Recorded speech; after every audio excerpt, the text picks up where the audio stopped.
Yee yee! What's going on? You already know what the fuck going on. Big Friday, gas only by Big Friday. Like, comment, subscribe. Go like all my fucking shit right now. Go comment, go subscribe, go tap in with all my music on Spotify, nigga LimeWire. I don't give a fuck where you find that shit at. Just go tap in. Let's get it.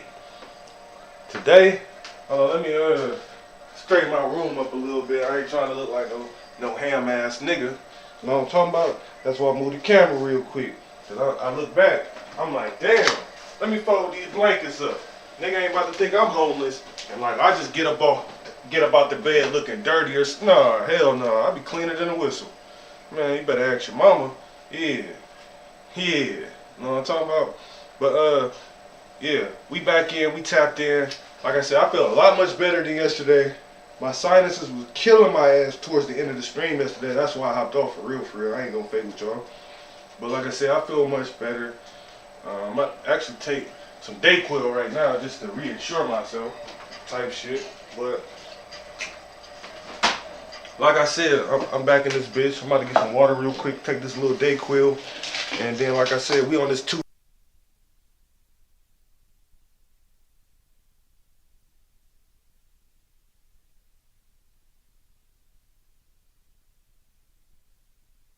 grind. I want all the smoke with everybody. I'm trolling today. Like I said, I feel way better than I did yesterday. So I just want everybody to tap in, like, comment, subscribe. Gas only by Big Friday. If you in this bitch, I don't care if you see this shit 5 hours later. Share this post. Let niggas know. You feel me? Show some love. Show some support.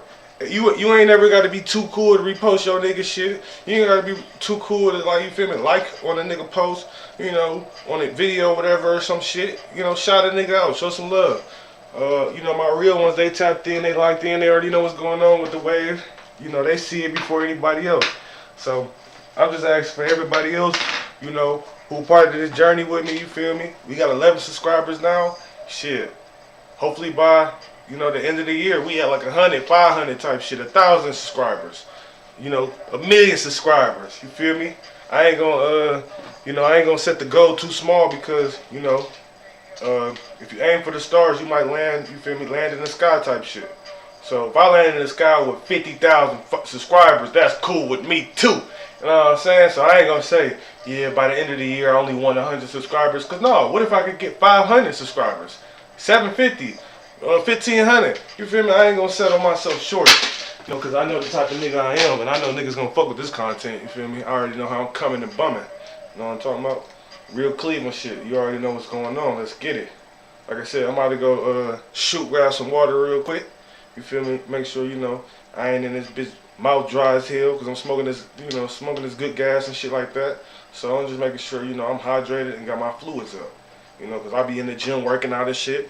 You feel me? Got to keep my protein and, you know, all that good shit. My calorie count intake and all that shit. You know what I'm talking about? But I'll be right back, y'all.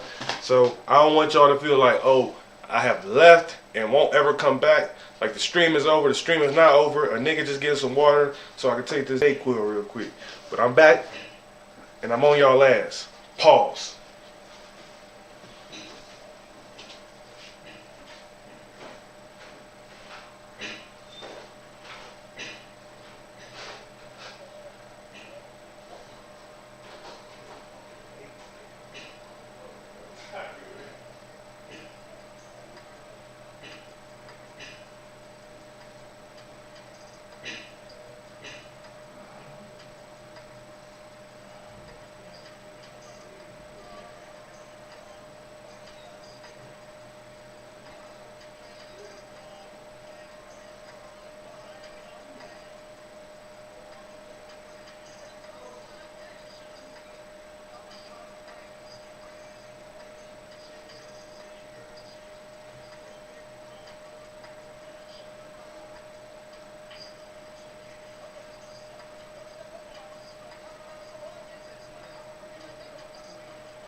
on.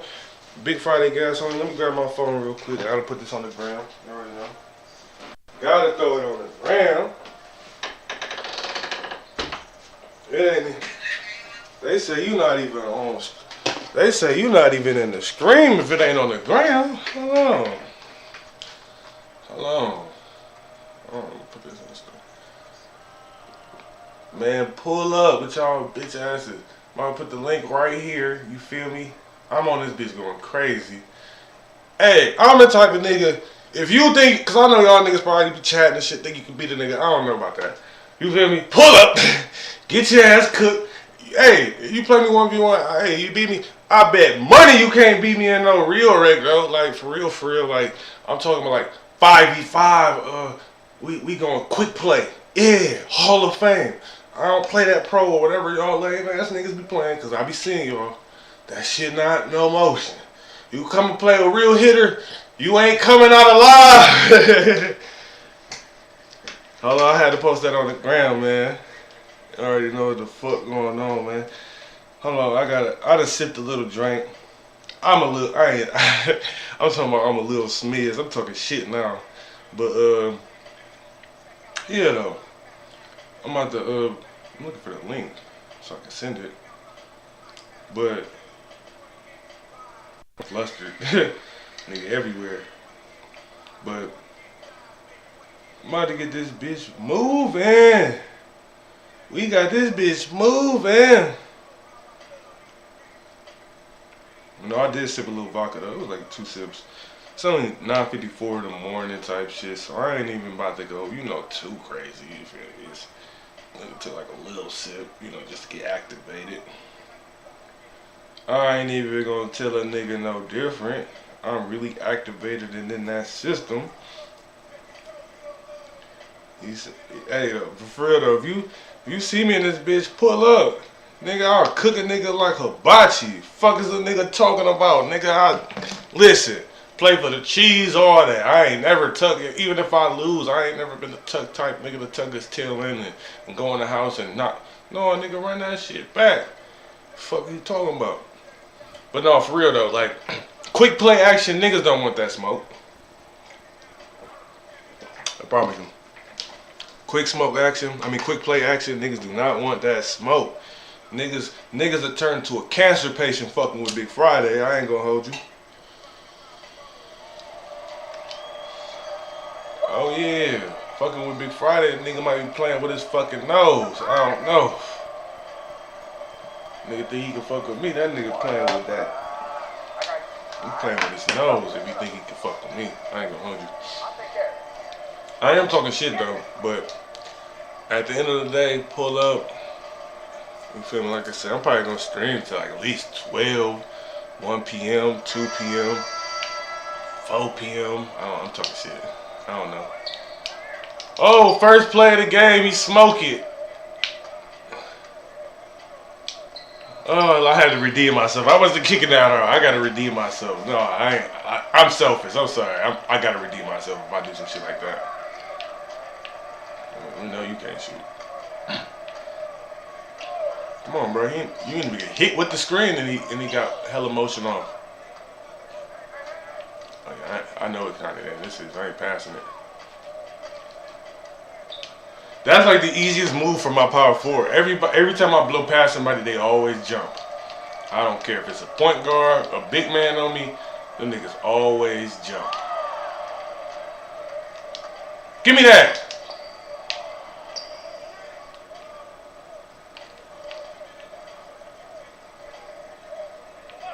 Oh my God, why did you go into the screen? I hate niggas IQ.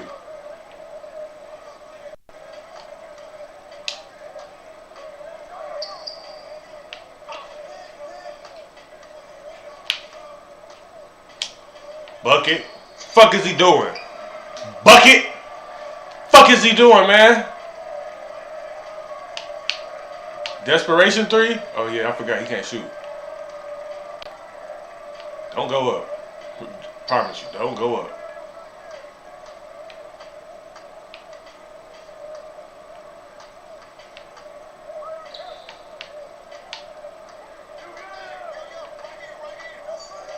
So you can shoot that. If you gotta do all that to shoot, I know you can't shoot.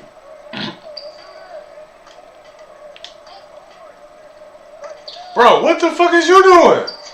Go up! This nigga's, oh my god, I don't know what the fuck that was about. I'm not passing this nigga the ball. Oh yeah, he got that diamond. Oh yeah, I'm about to unleash. I forgot he a diamond 3-level threat or whatever. I'm about to unleash on this nigga. Pause. He gonna have to shoot. Ooh. He look-key fucked me up with that even though I did not jump. I promise you, y'all did not hear the no Y button over here. All I did was hold up the up analog stick and whatever, and it made me jump. So I don't know what that was about, but he on if we looking at the video perspective, that nigga look he fucked me up. I ain't gonna fake.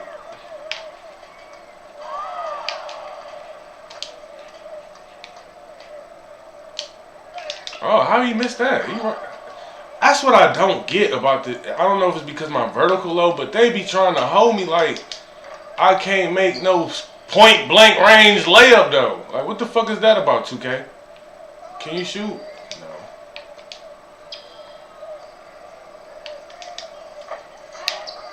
Come on, man. We need to stop.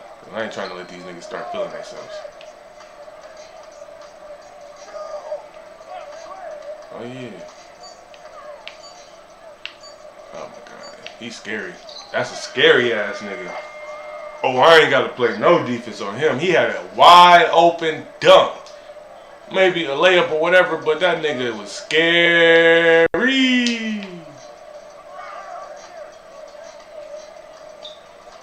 If he had IQ, he would just backdoor that nigga because it was just open like fuck. He could have easily backdoored that nigga, y'all. He ain't got no IQ with a Kobe jersey on. That's kind of crazy. And he ain't got no buckets. I'm gonna say, please do not shoot that. Good shot. Good shot. That first three, it looked like he's about to catch and shoot. I was like, ah, shit. He about to clank.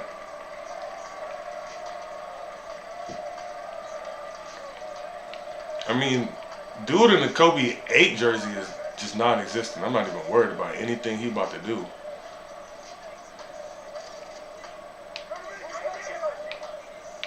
Good step back though, but you're not like that.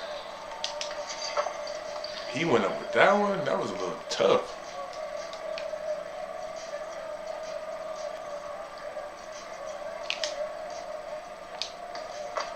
Yeah, I think it got to be the vertical. It's like no way he's not dunking like that. It got to be my vertical because that bitch definitely is like 45 or something, but still. What the fuck did you think you about to do? Pass that bitch back out. You know you can't score down here. Like this nigga started to hit threes and shit.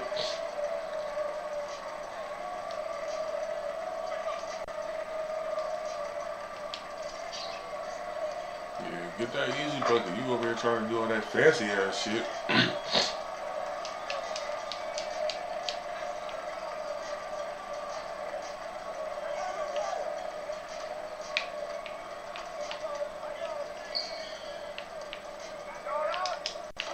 That was the first one that actually looked decent.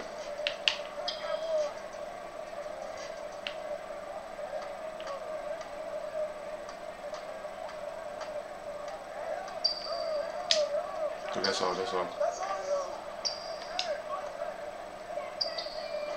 Damn, that was me. That shit came in, shot the midi. That was definitely me.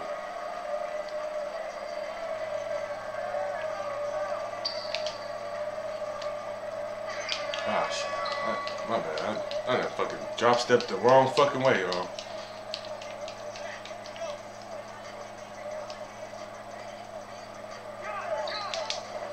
God damn. Not he fucking hit a three. I'm literally carrying this nigga, man. This shit crazy. What is he doing? Take that shit off, man. Take that monkey ass shit off. What my nigga Pimp C say? Take that monkey shit off. You embarrassing us. Maybe you feel. What the fuck is you doing? Bro. This nigga hot ass. I'm going for the three.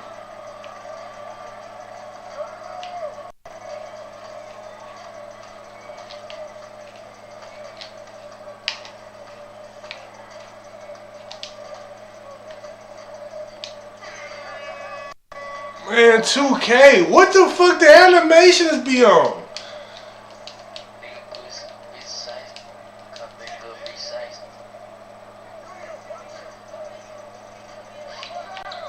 This nigga just gave up the game. He's sorry as fuck. You had 4 points.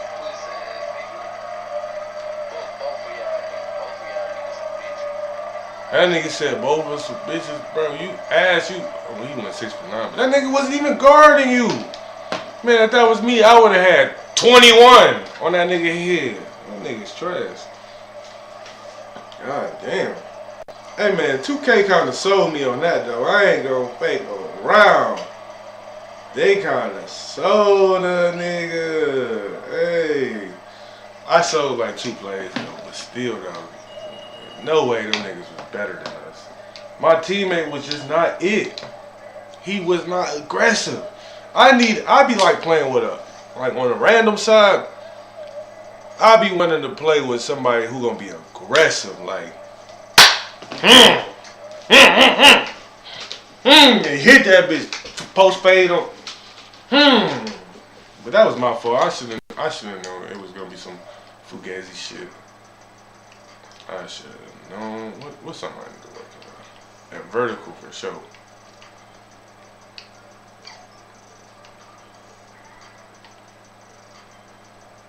We gonna put that bitch up 2. That's crazy.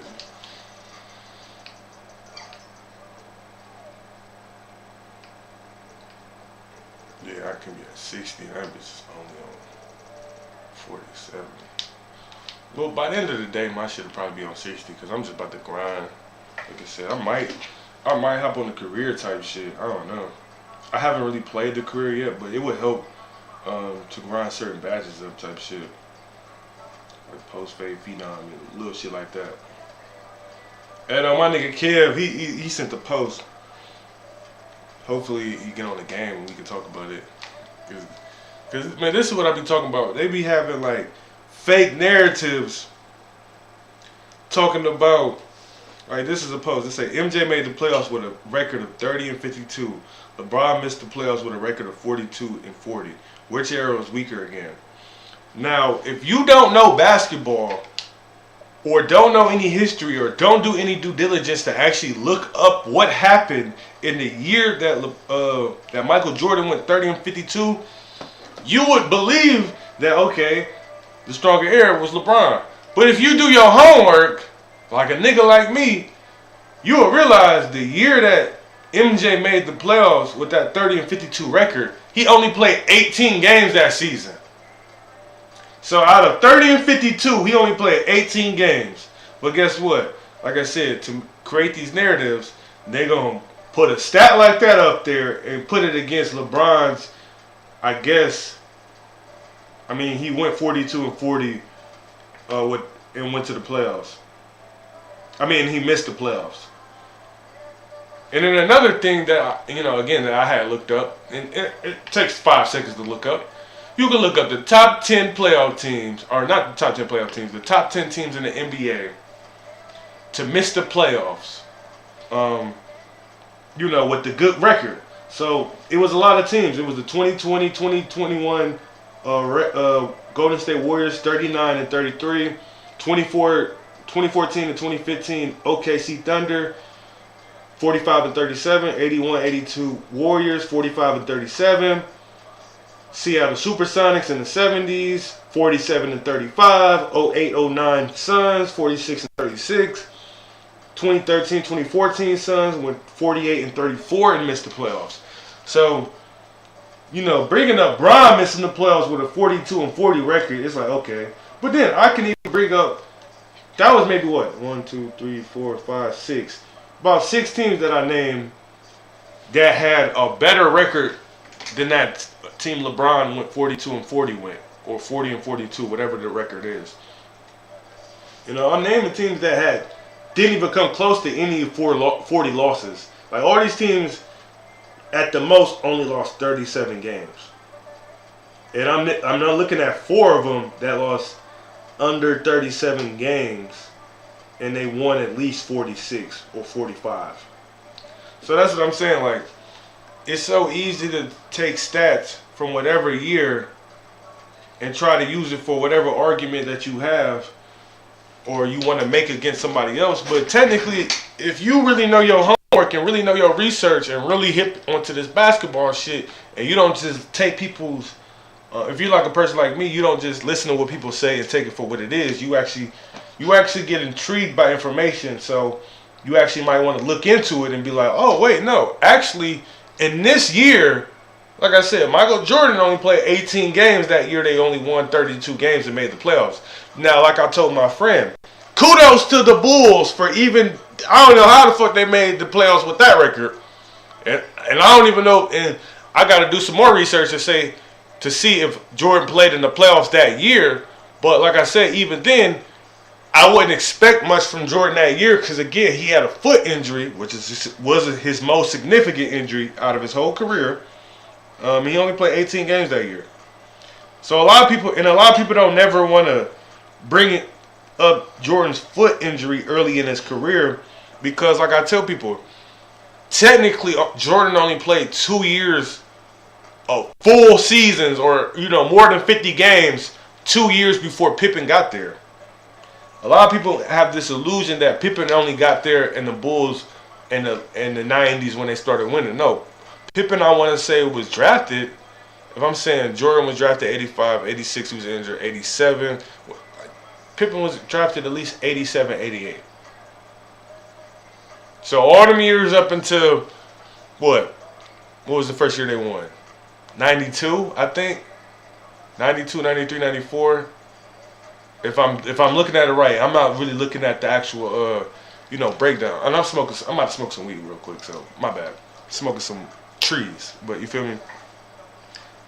But while I'm smoking, I'm about to break this shit down. So I'm saying though, like, they won in the 90s, had a crazy run in the 90s, but like I said, Jordan, he missed his sophomore year basically. Third year he had a good enough season for where it was just him on the team, but I mean, for the most part, the year Pippen got there, he was in the playoffs playing the bad boy Pistons.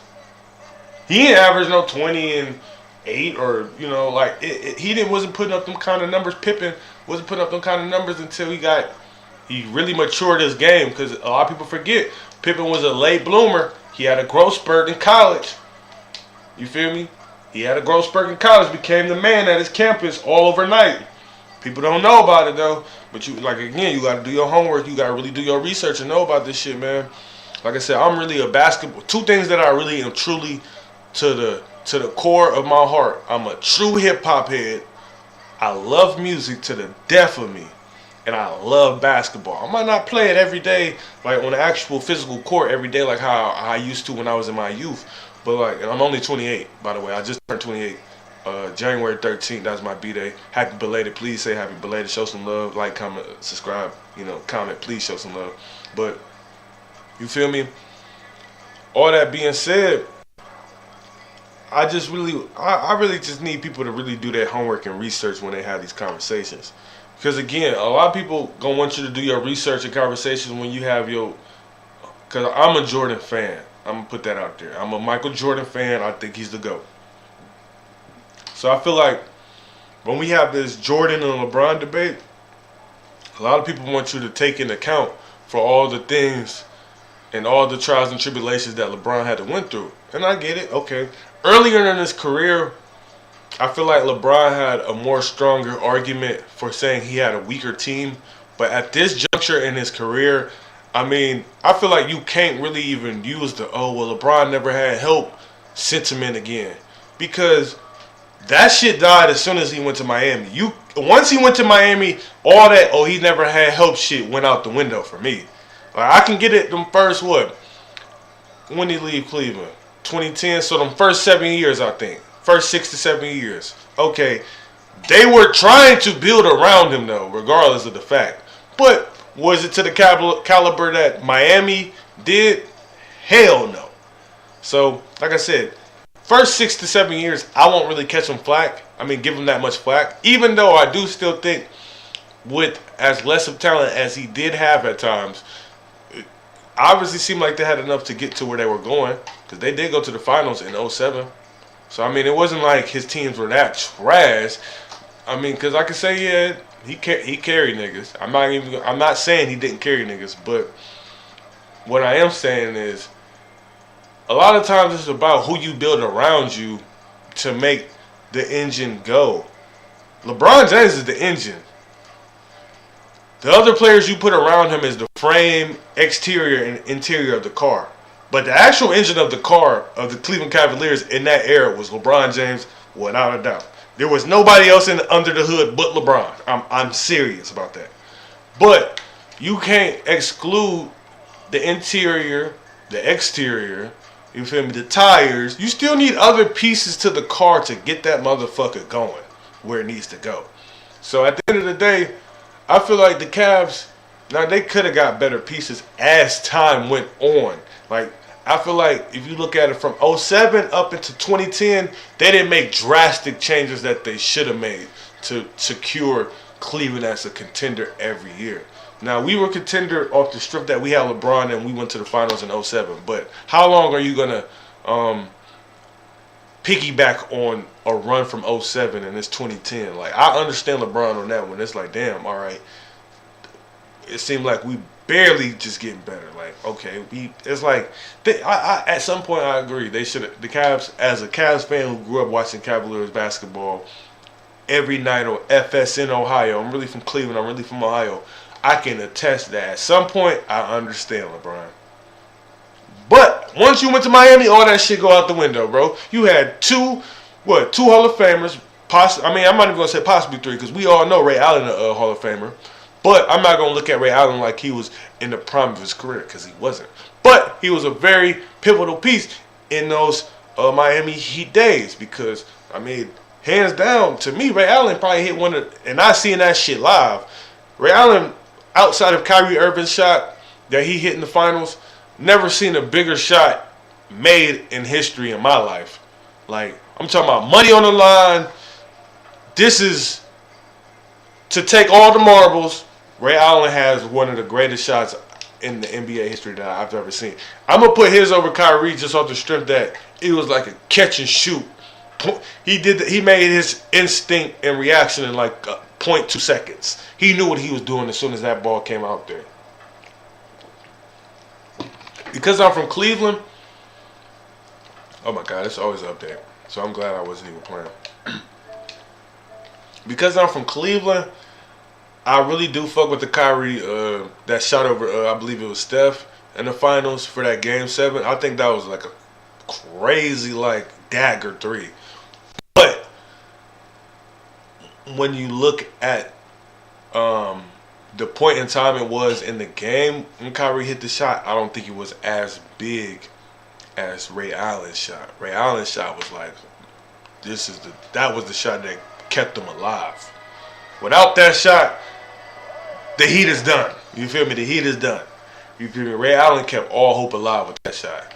When Kyrie hit that shot in the finals, I feel like it was more so, like I said, a dagger moment, because I believe the Cavs was already up. It might have just been about 1 point or 2 points, so it was a critical play.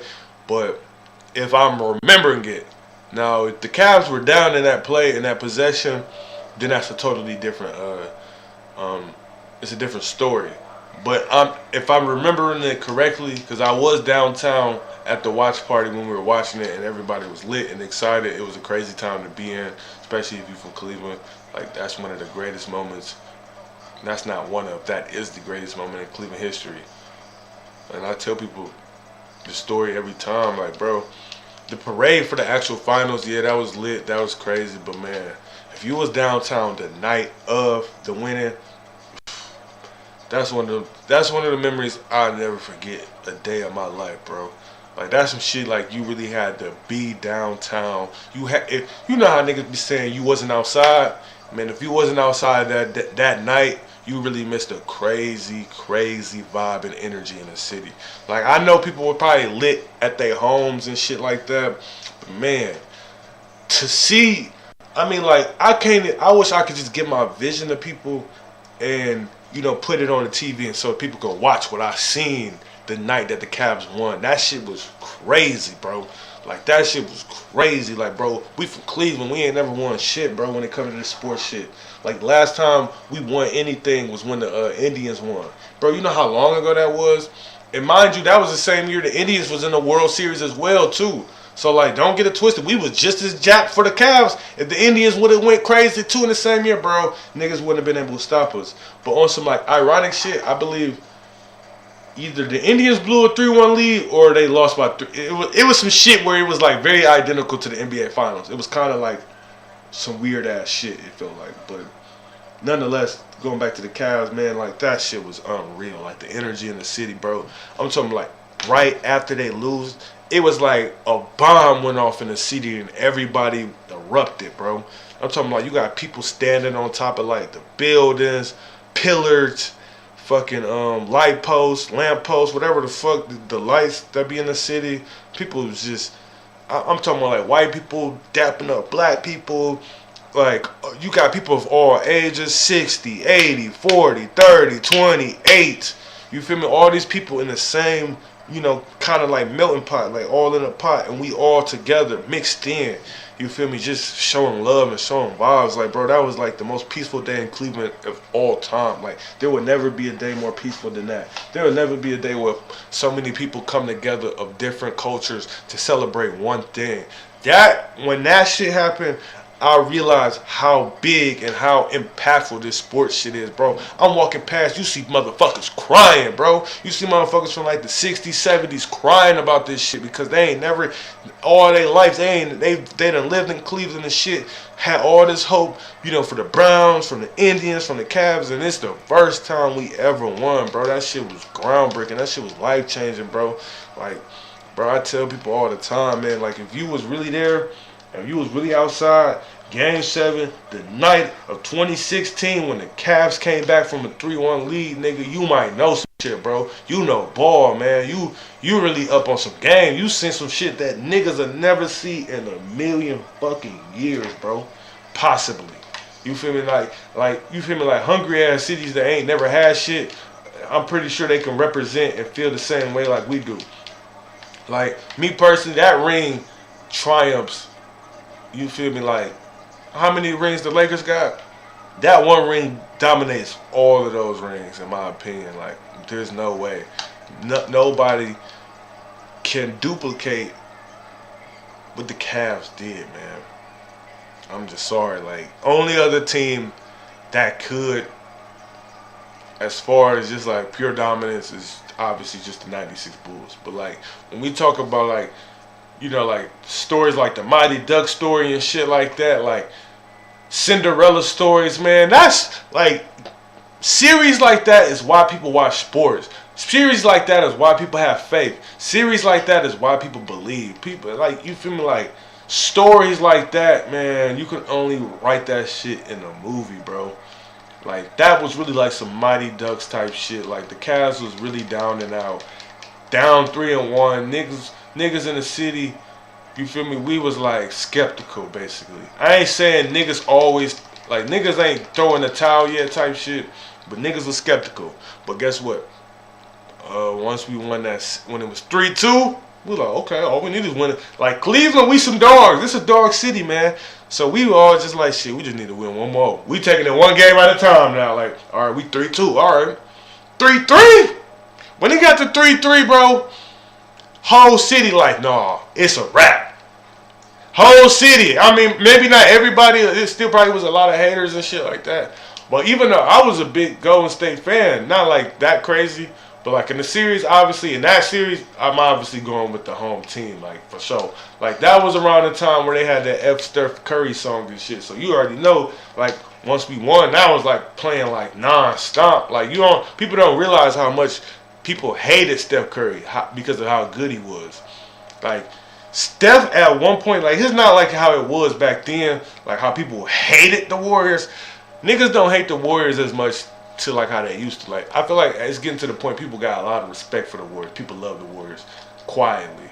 But back then, 2015, 2016, you feel me, like, no, niggas hated the Warriors. Niggas hated their guts. And I'm talking Niggas hated the Warriors that bad, and they didn't even have KD yet. You know what I'm talking about? They didn't even have Kevin Durant yet. When Kevin Durant got there, oh, niggas hated them even more. Damn, my fucking God. They gave me a big man. That shit corny.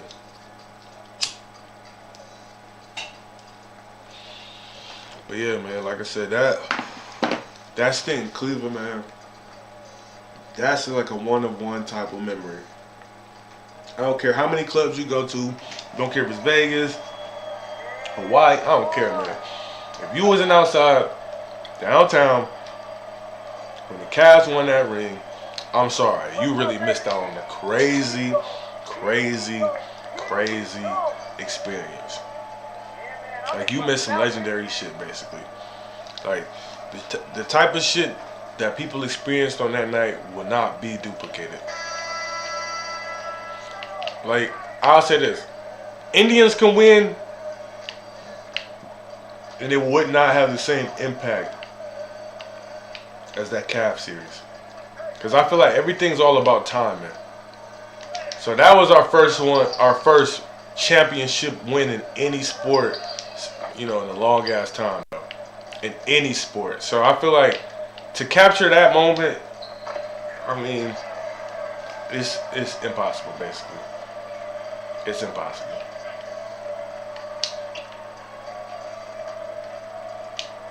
That's all.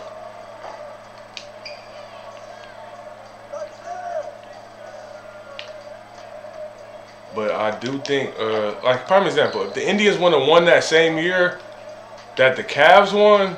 I could shoot, man. They leaving me wide. I know you want to score that bitch somehow. He said, I can shoot, gang. They're leaving me wide.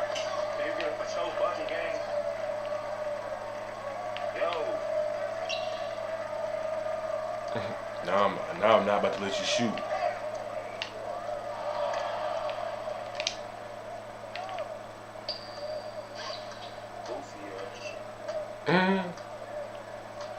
How you mad at him, but you could only spot up, though?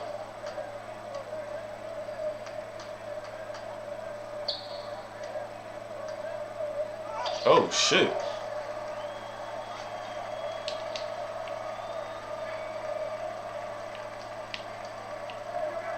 I can shoot, gang. That nigga did not think about pulling that bitch. But yeah, Cavs, man, that shit was a time. But let me focus on this game, though. I ain't gonna keep.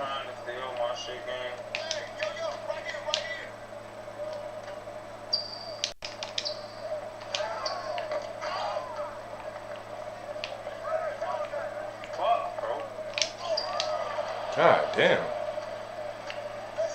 Nigga got defense, probably.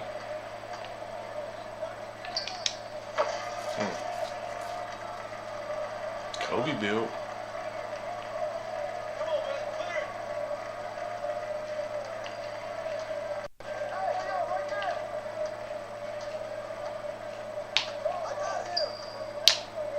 Bucket.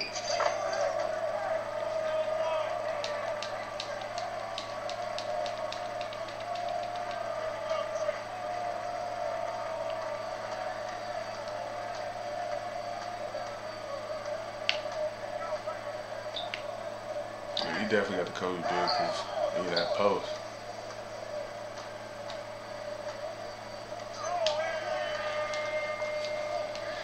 I feel like this about to be. He said, "You're legit selling my shit, bro. You ain't even do shit."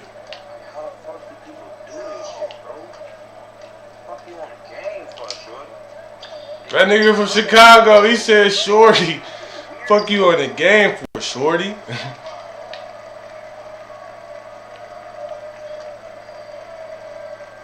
No way he not finna go. Right, he selling. He talking about that nigga. You selling batter.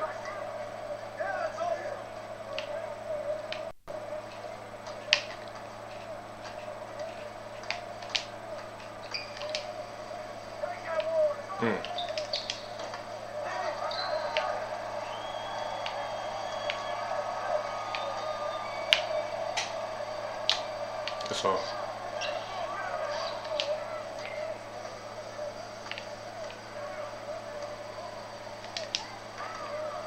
He's booty.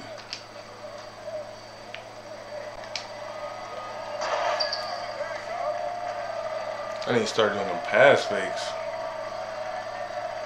Let me try one.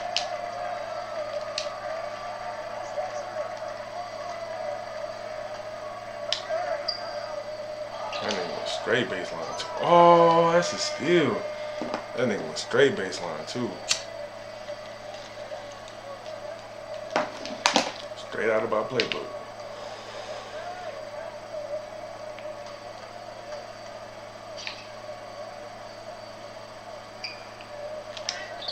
Oh, he's terrible.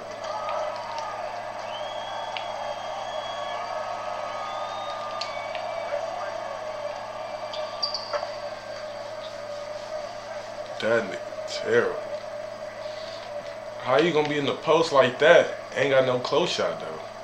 You gonna be in the post like that, trying to score in like that deep in the basket. You have to have a close shot. Let's see what this nigga free throw on. No niggas don't be having them high free throws.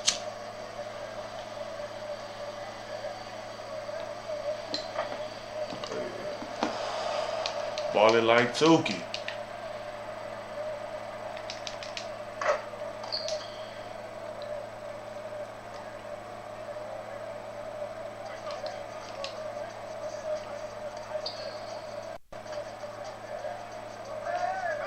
I say, bro, do not go up with that shit.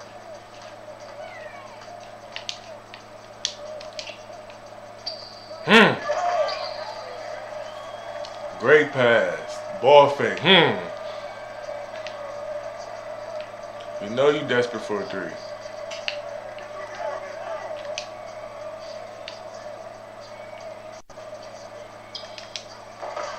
That nigga hit that cold. Comeback kid.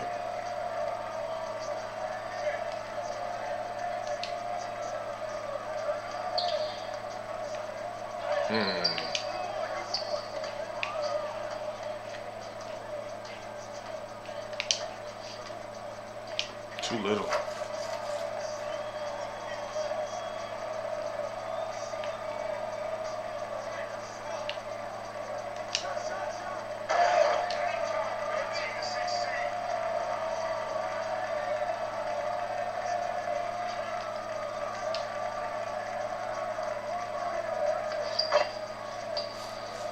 Let's go. Let's do one more stop, bro.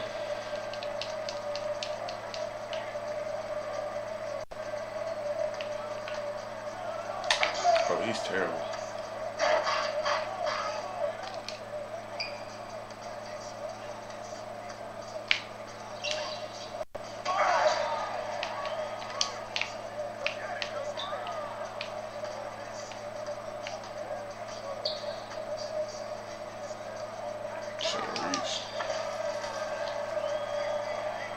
Yeah, I gotta get my vertical up because that nigga be missing some shit. It just seemed like my nigga just clearly not jumping that high up to get.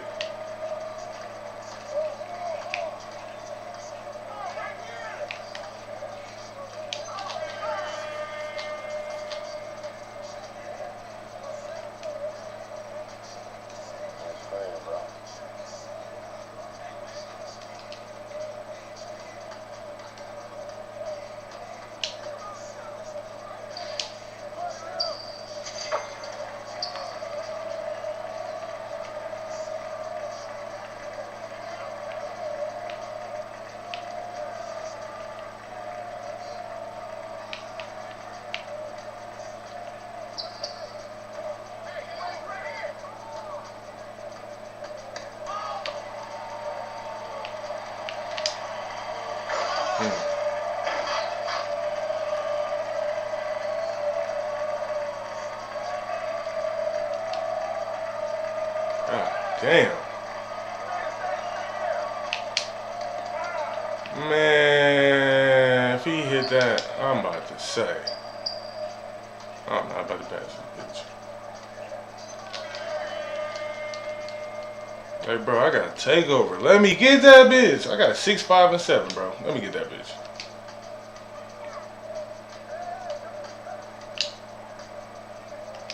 He just selling. Bro, you just sold the fucking game. You lucky he's still in the game, but damn, bro, that just made me salty. It's off. That's off. That's off. He made something. God damn.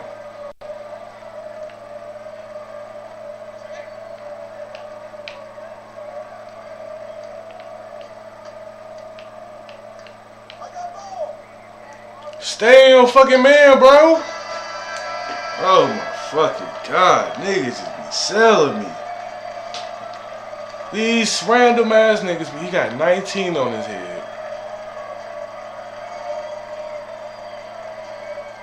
I mean, I get I only had 6, 7, and 5, but like, nigga, that's still crazy. I still was doing my job if you ask me. Like, you went 7 for 15. Oh no, I mean 7. I mean, you went 50%, but damn, nigga, how many shots you gotta shoot? Niggas be killing me on this game sometimes, bro. I swear. They about to make me rage.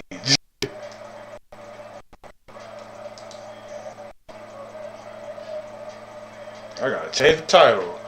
Rage.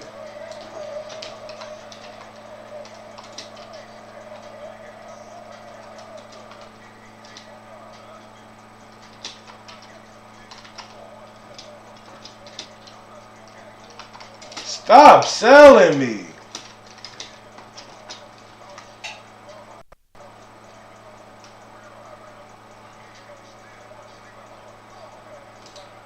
Bro, like, stop selling me. God damn, like, I get that. That was probably my least offensively aggressive game. I only had 6. But it's like, damn, just to get by, I gotta have crazy stats every game though, huh?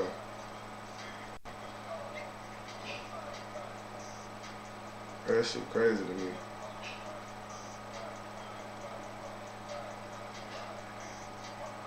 He said, who's the last? Shit.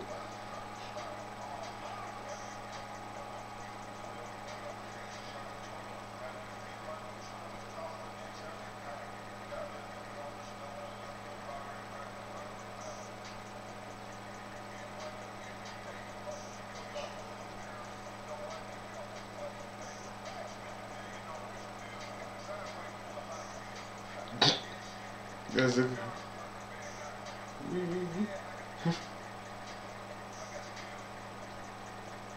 He said, nigga, hello, we gonna triple team that nigga every attempt. We gonna force these other niggas to go for 30. Wemby go get his little 20, 24, but that's cool. It's gonna be the hardest 24 he ever had to attempt. It ain't about to be no sweet ass 24. We about to lock that nigga up, Rikers Island. You feel me? You see they blew them niggas out. Okay, see, got them boys up out of here. Yeah. And my nigga Chet shot 50%. Think he only shot 14 shots. 17. Wemby had 24, but he had to shoot hella shots. You feel me? That nigga Chet be efficient. Well, hey, though, because I be trolling my friends, though, because they got Wemby. I don't think Kev got Wemby over Chet, but I got Chet over Wemby. I think OKC, and I've been saying this shit, I think OKC got the first MVP Rookie of the Year duo in a while. Like, I think it hasn't been done since, like, the 70s or the 60s or whatever. But, like, that's what I'm rolling with this year, honestly. And I was fucking with them in the summer. If you don't believe me, ask Kev. Kev will tell you. I was fucking with them niggas in the summer. I was gassing them niggas. I'm like, bro, they missed the playoffs this year, yeah. I mean, last year. I'm talking about last year. But I feel like they ain't have no Chet Holmgren in the mix. You put Chet Holmgren in the mix, they the number 2 seed. That is Rookie of the Year to me. No way.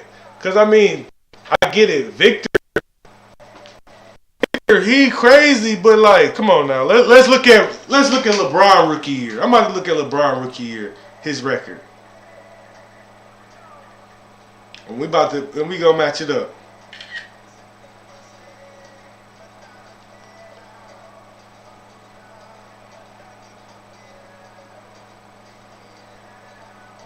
We gonna look at MJ Rookie Year record. We gonna name all the greatest of greats.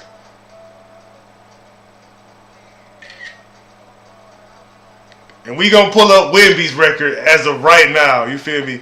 And I'm talking about like great prospects. I ain't gonna throw in Magic in there because Magic had Kareem. That wouldn't be fair. But we gonna look at Shaq rookie year.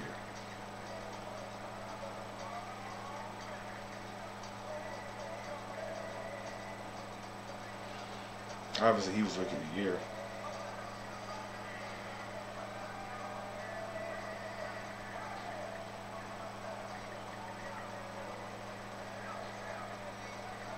I gotta see with the Spurs. I can't. For whatever reason, I can't find Shaq's as easy as Mike, so I'm not even gonna care to look. Nigga say LeBron rookie year, Jordan rookie year. Hold on, Victor. What? No, we gonna look at the Spurs right now. Spurs standing.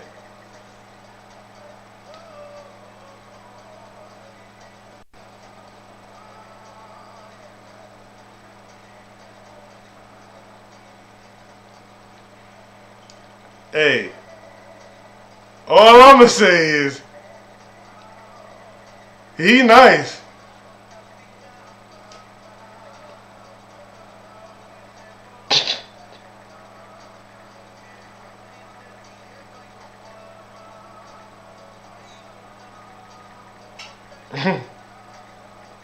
All I'm saying, kid, you've been like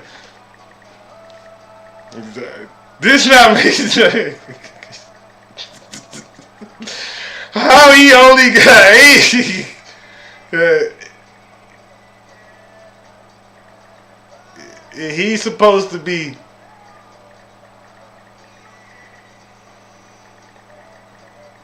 of all time. He supposed to be one of the greatest. Hey, Wemby's supposed to be one of the greatest prospects of all time. This nigga got 8 wins so far. That nigga ain't about to come close to 30 games. Every nigga I'm about to name that who was suspected to be somebody in the league, they first season, I promise you that, at least that I fuck with, they definitely won more than 8 games. I don't care if they team was sorry or not. That's why I ain't compare Magic, because Magic had Kareem. You know what? I couldn't find Shaq's, but Shaq had Penny, so I ain't gonna count them niggas. But Jordan, let's look at that. Right, but Wemby is in the league where it's 3 stars on the team.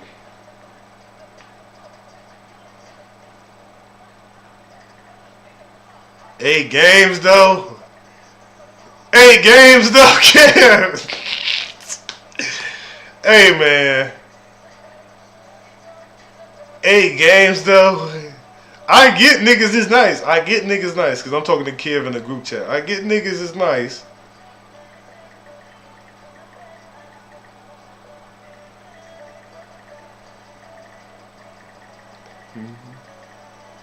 Don't.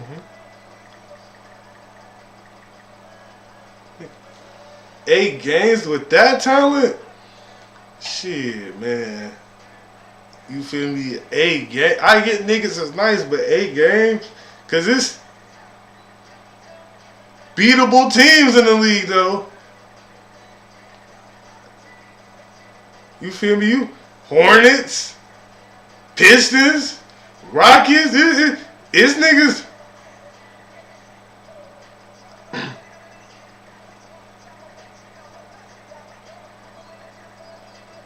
You feel me? It's still.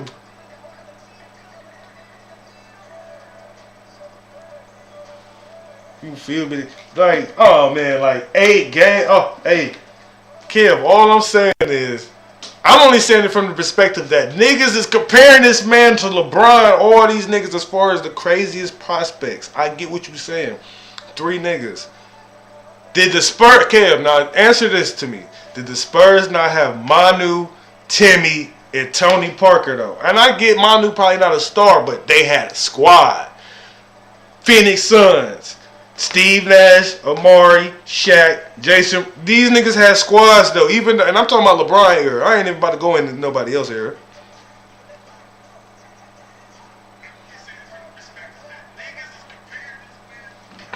Like, hold on. Because that Wemby shit be get. If Wemby get rookie of the year, that's. So I'm saying, though, like.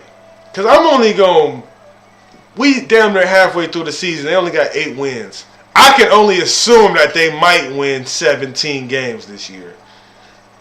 if we can go back to last year and see how many games they won last year, and I'm gonna wait it out. But if we compare how many games they won last year and this year, and if it's a replica, Kev, that's crazy to me. You feel me? Like they 8-36 right now, so they might. They, oh my God, they actually have a worse record. No, they don't. Oh. Only two teams with a worse record than them is the Hornet. I'll take that back. Hold on. Only two teams with a worse record than them is the Wizards and the Pistons.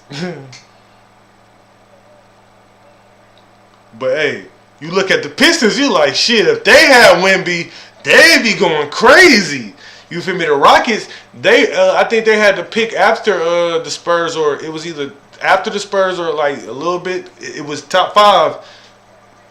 Imagine if the Rockets would have had him. If you feel me, Wemby on the Rockets, he'd be looking like Rookie of the Year.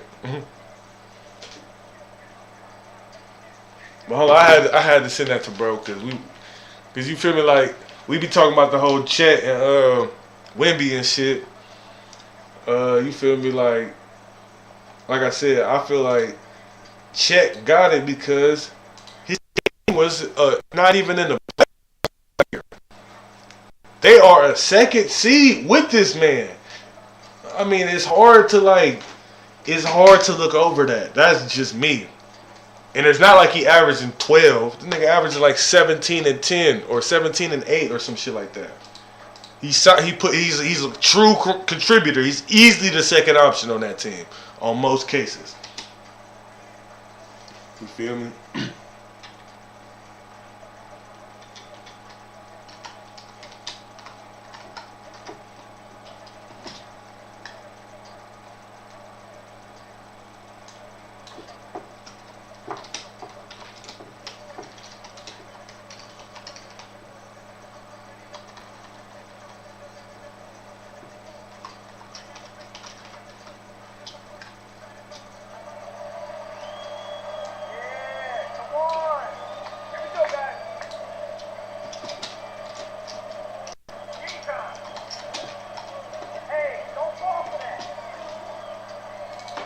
Hey man, 8 wins for the Spurs. It's crazy. I know Spurs fans is pissed. I know they was like, man, we gonna trust the process though. They on their Philly shit right now. They were like, we gonna trust the process. Oh man, tell me this nigga. I mean, like, is you there? Don't seem like it either.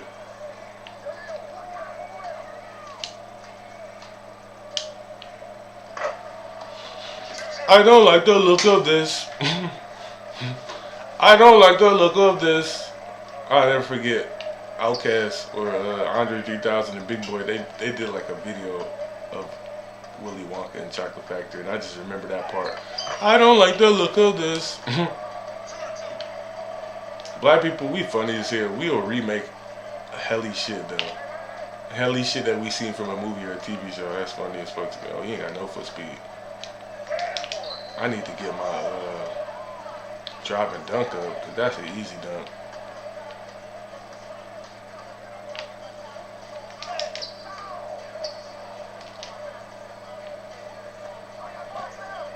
When niggas shoot questionable shots like that, because that was not open at all. Okay, let me control the rock.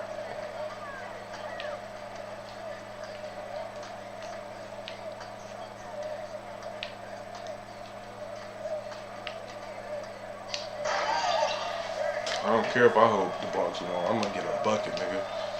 I'm gonna slow this bitch down, see what he can't do, and work out.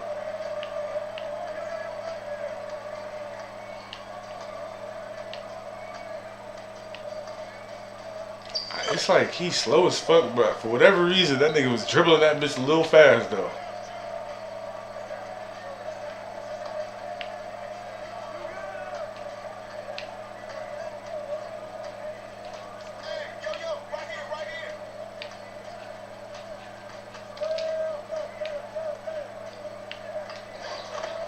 The dime, though. That was a joker dime. I wasn't looking to pass that bitch to him, though. I ain't gonna fake. Ugh.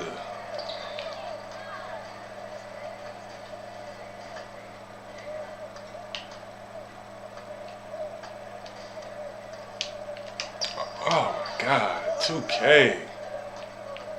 They know how to make a nigga sell.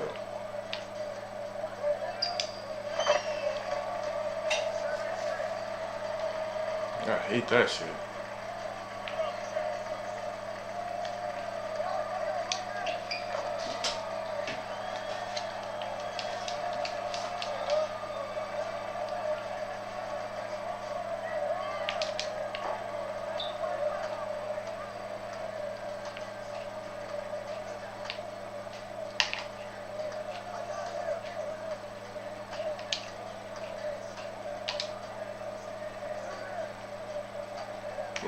This nigga can't shoot. The fuck? Oh my god, this nigga might be terrible.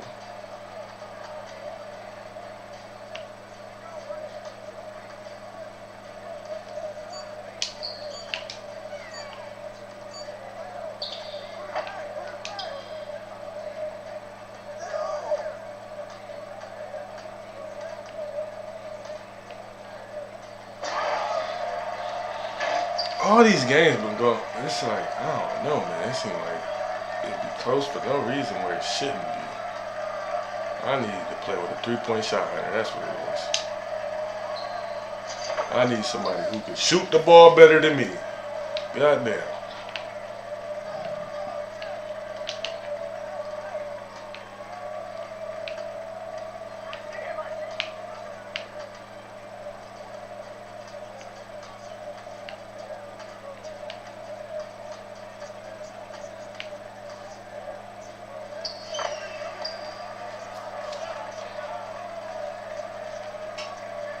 I don't like the look of this.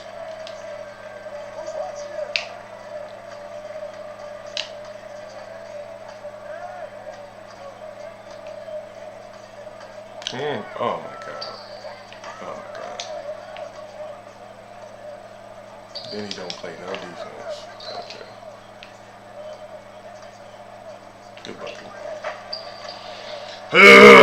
That's how this game making me feel right now. Like, why is my niggas, the niggas they giving me so suspect when it comes to their gameplay? Like, IQ terrible, defense questionable, shot making skills not there. Like, what's going on, 2K? Can I get some people who at least match up to my kind of quality of gameplay?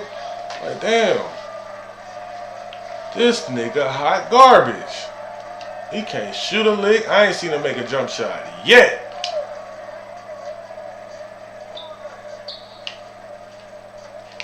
Dumbass nigga.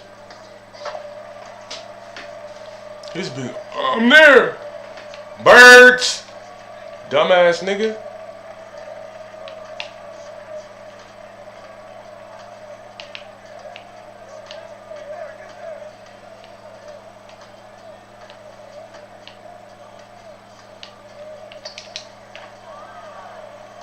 That nigga said I'm gonna shoot the floater. That shit do not work with the big man. I swear it don't.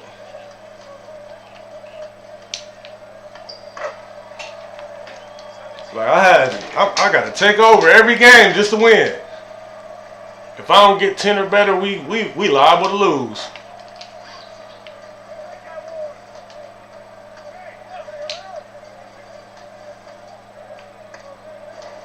Green it, but what good does that matter if he beat that bitch to next century?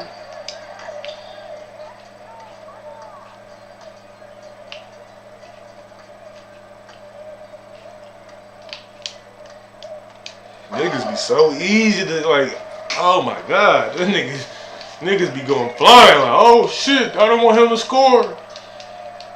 Cooking these niggas.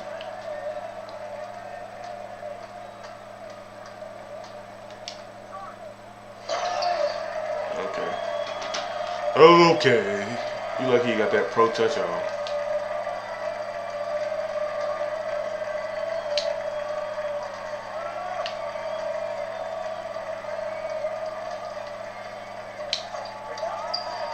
Bro, is you on their fucking team or what? I might say if these niggas come back like how they did that last team did, I might have to go to my career. I ain't gonna fake y'all. And I'm not about to let that happen.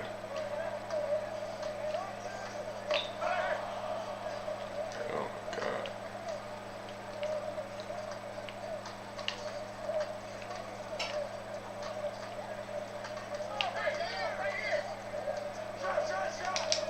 Oh shit.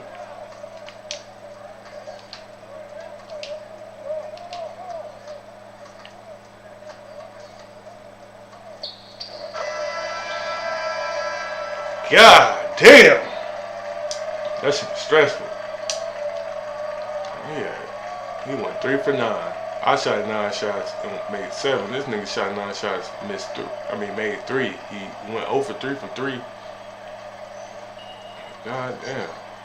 Like 15 and 10. I'm on the park going stupid, man. Yeah, my shit unplugged.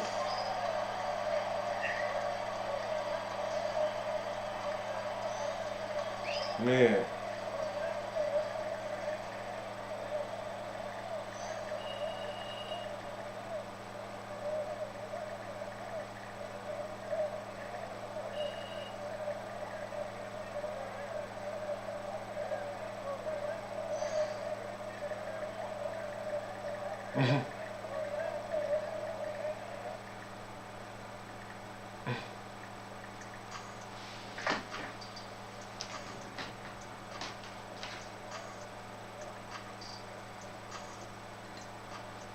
Nigga said, yeah, stat-wise, that sound better, but that's not equating to more wins. Like I said, if I go look up what the Spurs did last year and I compare it to this year, it's not that different.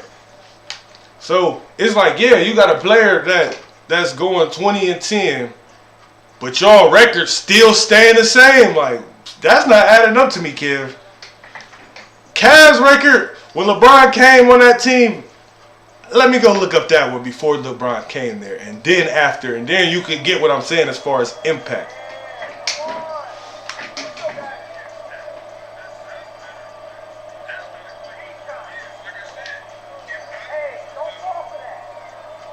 Now let me go look up Spurs last year. That's fine, that's fine.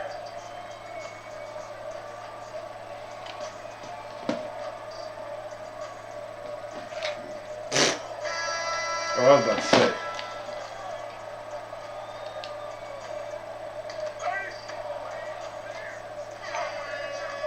I ain't even paying attention. They won 22 games last year. And then before that, they won 34.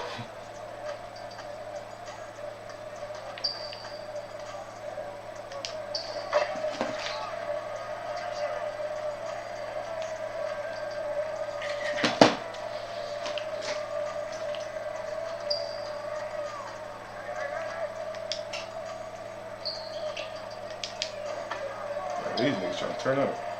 Let me pay attention.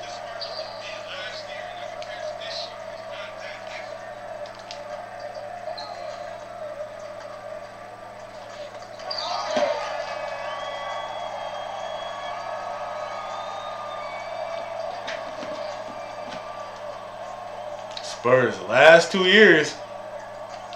And then I'm gonna show the Cavs last 2 years. Before LeBron.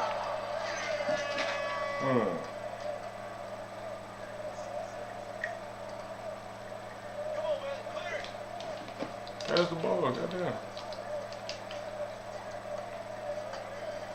He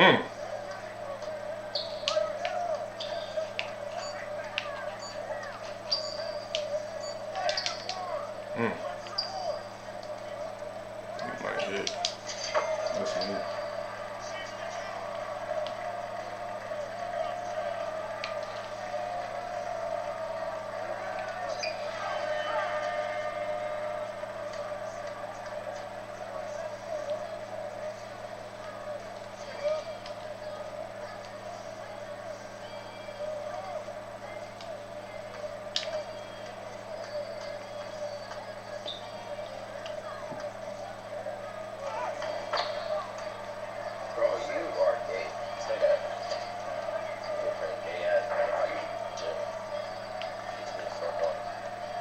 That nigga Saudi.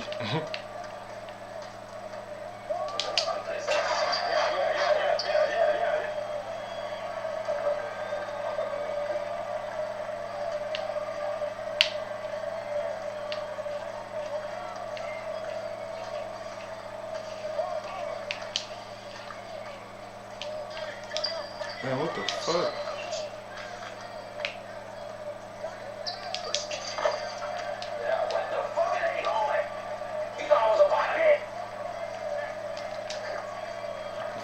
talking about?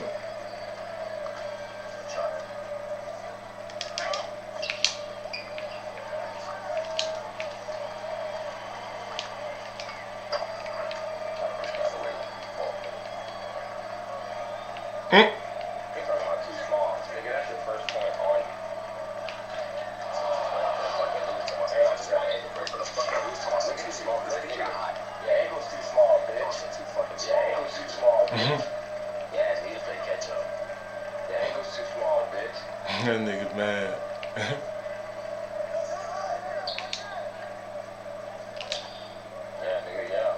That nigga said, yeah, nigga. Sorry ass nigga, show me that shit last, nigga.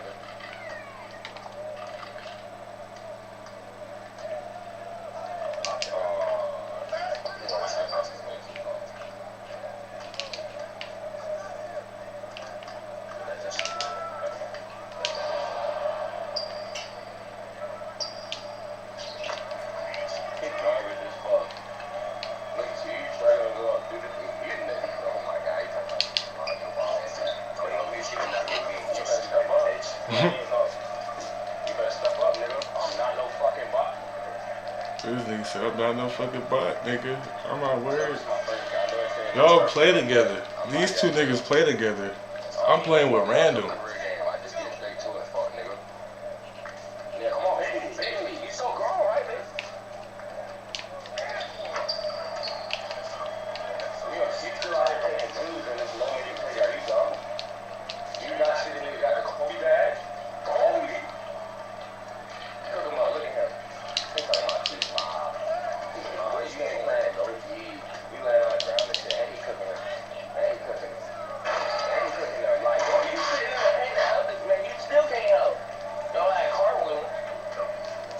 That nigga sorry.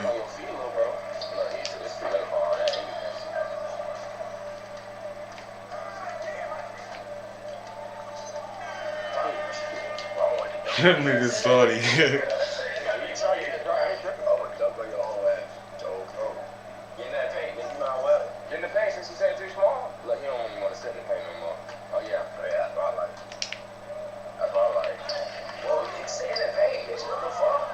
Nigga, that is the paint.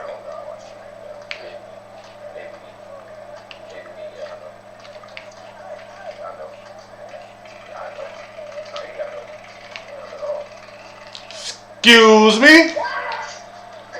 Excuse me?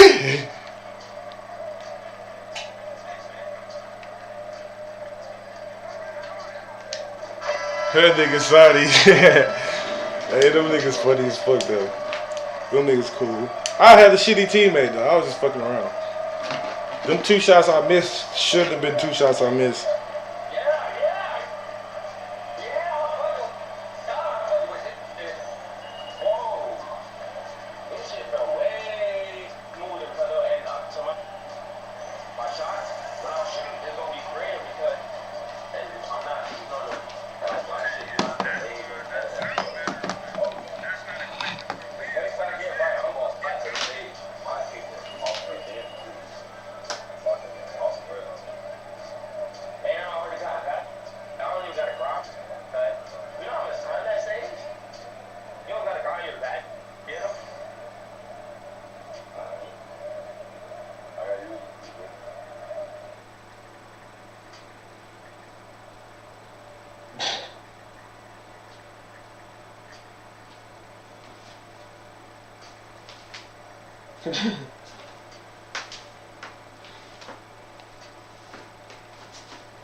We was talking about that yesterday.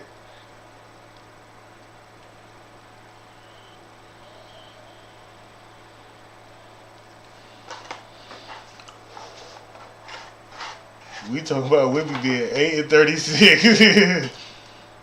He said he ain't say nothing we don't already know though.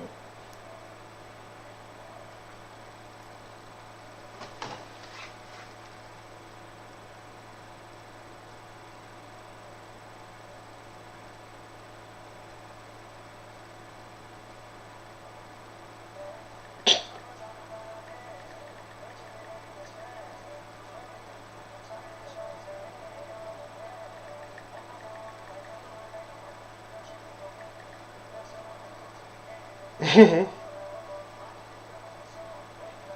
I ain't saying we be not nice. I just said that nigga ain't getting them no dubs. Hey, that nigga Wimby need to get him some dubs. Hey man, hey though, hey bring this energy to the party. If y'all niggas on the game or by the game, come to the party.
No, how you losing more games this year than last year though? I'm not letting go of that.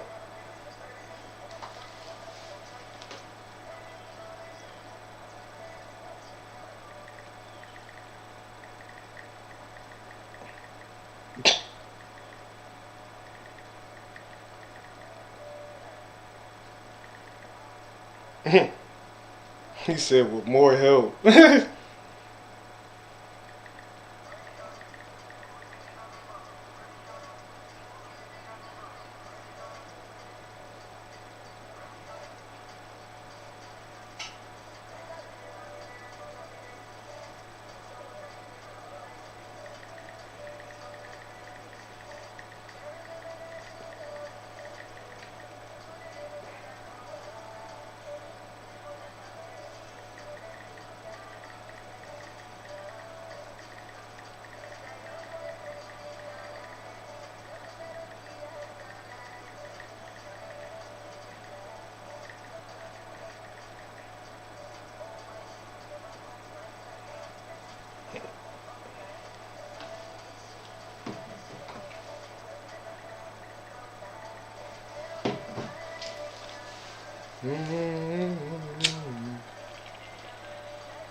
He said, I ain't missing it. Hey, if they bring PPP back, I ain't missing this run. Nope. My bad. I was in the group chat talking shit to my friends, but I told them to pull up in the party if they on their game or buy it. I guess niggas ain't on the game. The kid played Fallout 4 hours ago. 8 hours ago. Type nigga. I went to sleep though, so.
We trapping, getting that money. 8 wins for the Spurs.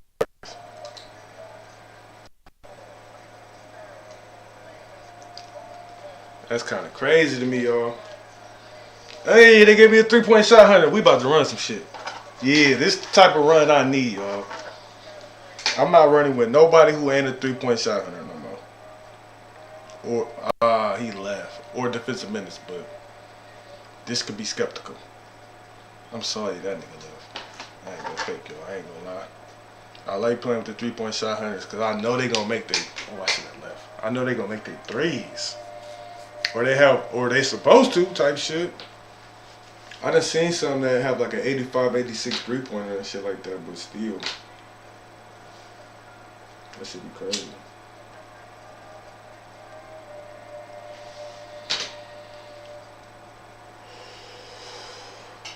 This shit getting colossal.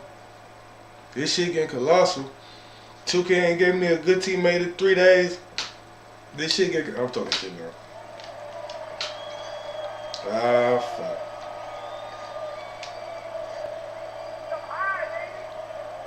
Hopefully that nigga can't shoot. I know he got a little jumper because he got to catch and shoot. We gonna see what's up though. He's 6'8". I'm going to his body for sure.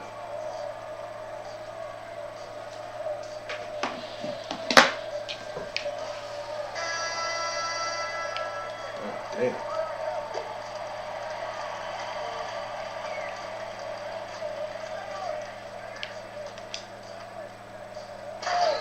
Try to get there, y'all. That nigga said this shit get colossal.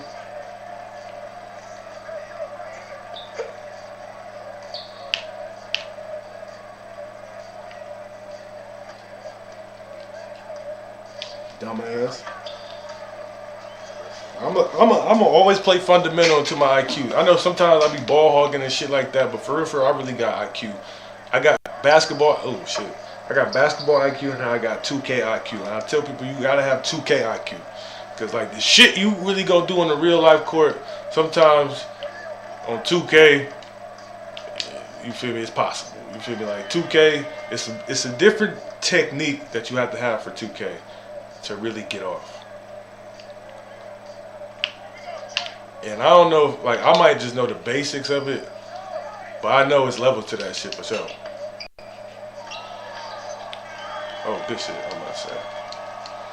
Now, I know it's levels to that shit for sure. I ain't gonna fake. But I know, like the basic 2K cheese and sauce and shit like that. He wasn't finishing minutes. I ain't look at his charter now yet. Hopefully we win this game and I see what it looks like. That's all he about to do, huh? For whatever reason, it's like he must got his slippery off ball on 84 or something, or better. It's that nigga I cannot pull up.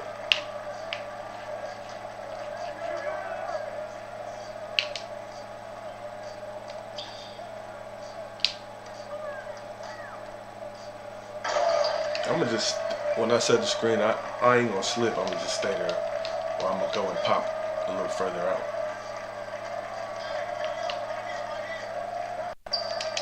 Oh shit! I thought that was off. That nigga said, Cookie?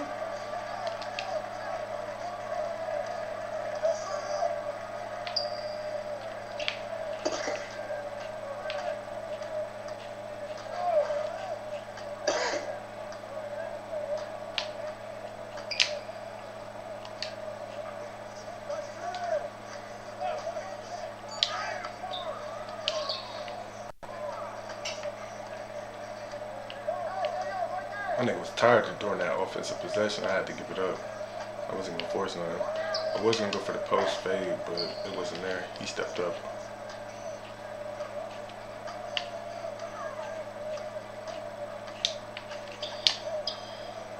That nigga did a drop stepper, did a reverse dunk though. That's what I'm saying. That's that 2K shit, bro. You will never know what they let you do. Nigga did a drop step, said, Hit him with it, hit him.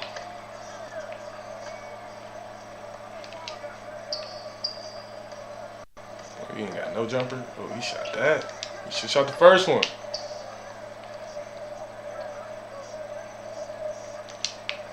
That's off. That's tough.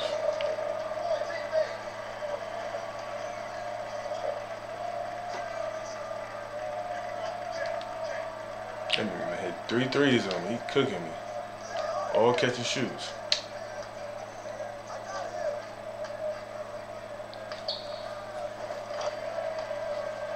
I just gotta stop that 3-pointer. He probably can't dribble a lick.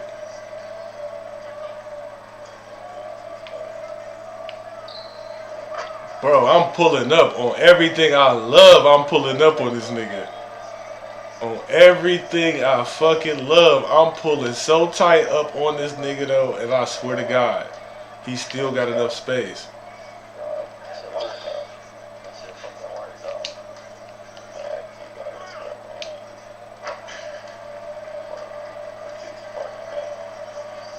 That nigga's pulling that bitch. I ain't gonna fake, y'all.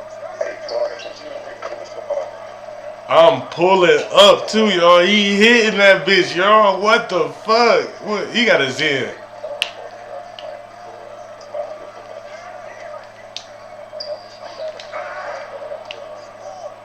I think he said he got a Zen. Cause he said something about don't report me.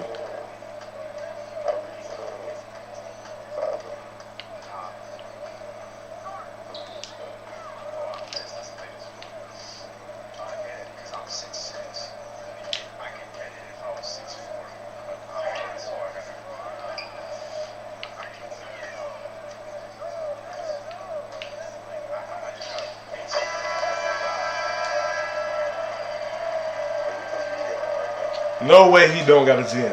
No way. There is no way bro. I didn't even, you didn't even see that nigga 3-pointer in the little pie chart shit. Like as far as like the attribute breakdown and to show you all of his stats. His shit was you only seen the mid range up there.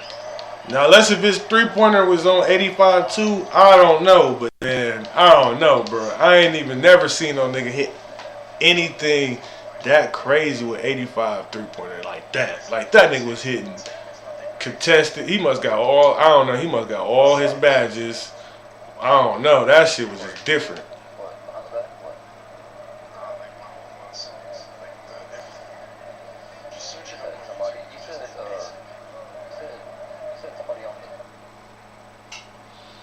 That shit was crazy.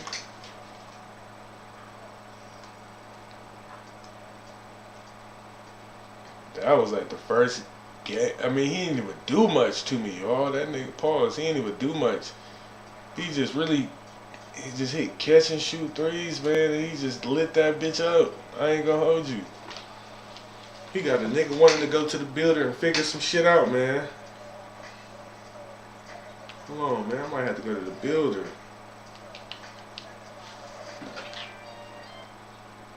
My phone died. I need to put my phone on charge real quick.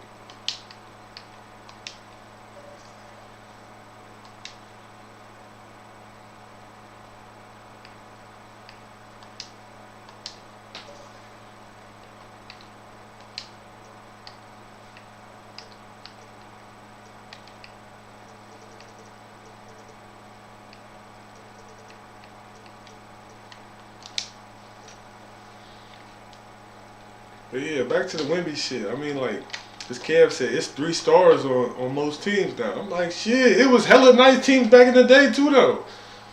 You had to go against the Lakers. The Lakers had who on their team in the 80s? Come on, man. And Jordan still won 34 games or whatever. 37 games, however many it was. 38. All-time Boston Celtics squad, nothing but Hall of Fame players. Like, come on now. We can't do this. We can't keep making excuses for these new school players just because, oh, well, the league is good. Like, no, bro, the league has always been, like, since late, from the mid-'80s from the mid-'80s and up, the league pretty much had top of the top talent. Officially in the 90s, but, like, you feel me, it was like Isaiah Thomas, Larry Bird. You still had Magic, Kareem. I mean, you still had a lot of, like, bigger names. I know I just named them niggas only, but I'm just saying there was still other big-time stars coming out the late 80s, mid-80s type shit. And then, like I said, once you come in the 90s, I mean, come on now. Nothing but all-time teams that niggas remember. Like I said, I think people just underestimate, you know, what it was back then. Like, even prime example, Orlando Penny with Magic would give any team in this era a run for their money. I'm sorry. And they didn't win the ring. Them Knicks teams with Patrick Ewing, John Starks, and them, I mean, they would give this current Knicks team a run for their money. Like, that's what I'll be trying to compare to and let niggas know. Like, I'm not saying niggas aren't more skilled, but, like, technically, back then, you had to have a certain level of strength just to be on the floor. Like, back then, them niggas was built like gorillas. Type shit. Like, now in the day, like, yeah, you got a lot more free-flowing offense. You know, people move the ball faster. A lot of people can switch. I say a lot of people are more skilled, but does that mean they're more better? You got a guy who's Karl Anthony Towns. He's more skilled than a lot of. He's more skilled than damn near 80% of the league's big men that ever entered the league. But is he better than 80% of the big men that have entered the league? That's what I have to. You feel me? Like, you got to think about it like that. And that's not to say Cat ain't a dog, cause he ain't. You feel me? He's not. But I'm gonna say at the end of the day, he's very skilled. He's very talented. He just ain't that it factor. Like, prime example, Kevin Garnett played for the Timberwolves as well. He took that team to a Western Conference Finals. If I correct me if I'm wrong. So that's what I be like. It goes to show like the type of niggas. You feel me? It's like it's just at the end of the day, it's levels to like that winning shit. It truly is.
Get 'em, girl. I keep the boosters boosting. Just making the random ass build. Small forward build. I mean power forward build. Who the fuck is this? Kevin McHale. Okay, Jaren Jack, Kevin McHale, Evan Mobley. Kevin McHale.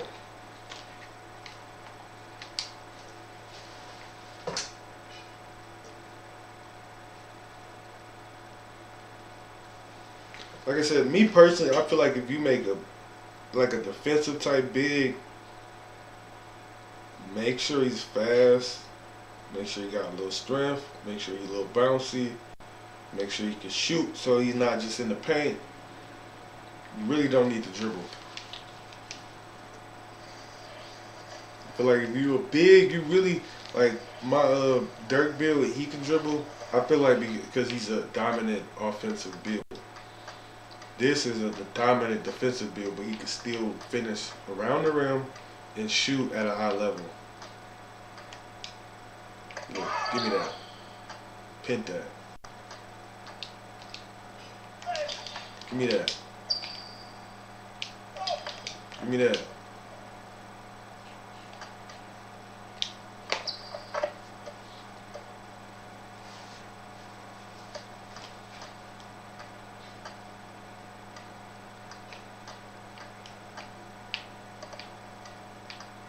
Niggas leave Kevin McHale out that top power forward list, but he was a dog too. He played with them Celtics team, so it's kind of like one of those type of things. Like, you did have Larry Bird in there though. Okay, you're too short to get anything like that off.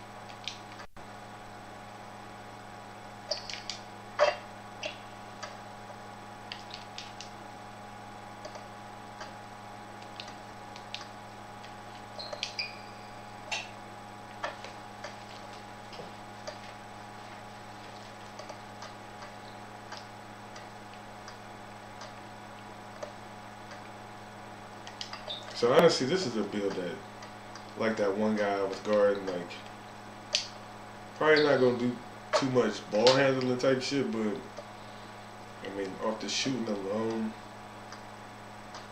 like if I put this mid-range on 90, OP, which I am gonna do because, like I said, it gives you open looks on Hall of Fame. So it's just only gonna help him hitting those 3 balls. So it's a kind of like a role playing build, but it's not because, like I said, you still get Kevin McHale and 2 bigs that have potential to be, you know, one of the top bigs in the league and for the future coming. Jaren Jack, he got Defensive Player of the Year. So, like I said, there's that. Evan Mobley, like I said, he's about 17, 18, and 10 type of guy. Just right now. So, I'm actually looking at Evan Mobley stats. See what he averaging.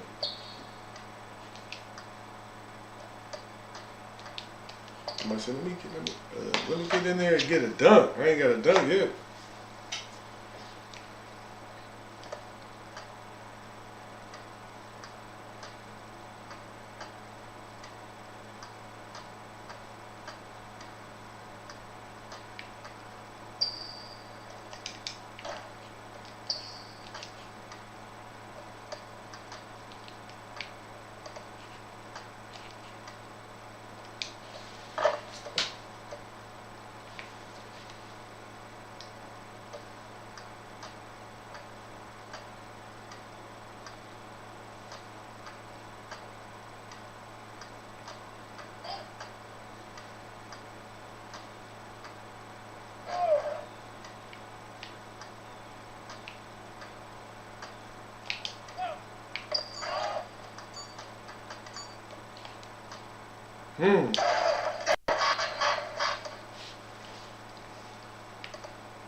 I also had made like a hybrid defender that was a small forward that had defense and could dribble. He just couldn't dunk. I had deleted it though, but I'll try to make it again. It's Chris Mullin, Paul George, and Jimmy Butler.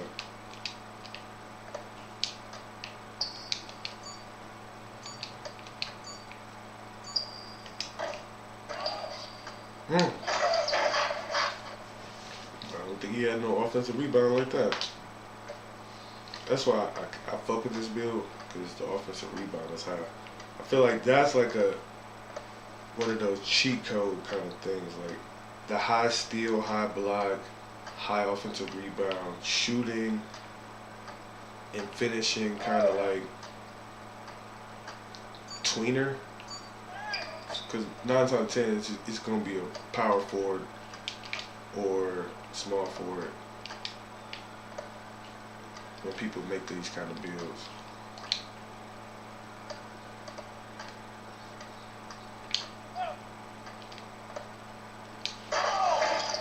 It's like the score is 2-20.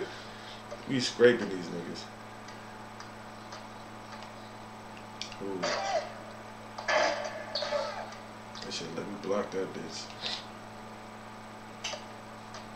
But yeah, this is like an off-ball player, 3-and-D kind of guy.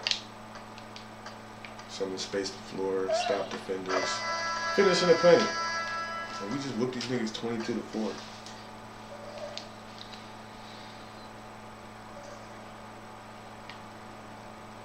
So now, like I said, Jaren Jack, Kevin McHale, Evan Mobley. Like I said, let me look up Evan Mobley, how much Evan Mobley averaging. Mobley stats.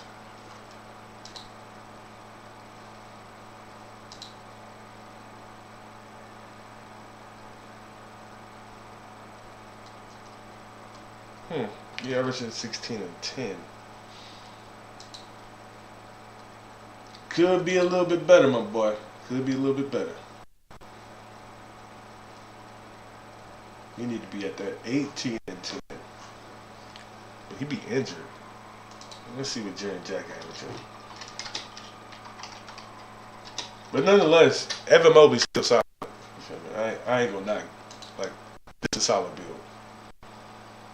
Yeah, Jaren Jack don't rebound worth a shit though. At 6'10", he only got 5 rebounds. But he averaged 21 He averaged 21. 21-5. I'm gonna be honest, for a power forward, 21 and 5 and 1 assist. I mean, you gotta get better. You gotta get better. Somehow, somewhere, you gotta get better. Like for your position, I mean, I think Josh Hart averaged more rebounds than 5. Let me look. He's a guard, 6'4". So I think that, to me, rebounds is kind of like an effort stat. Yeah, Josh Hart averages 6 rebounds at 6'4". That's all about effort. But Kevin McHale, I'm gonna look up Kevin McHale's stats for y'all real quick.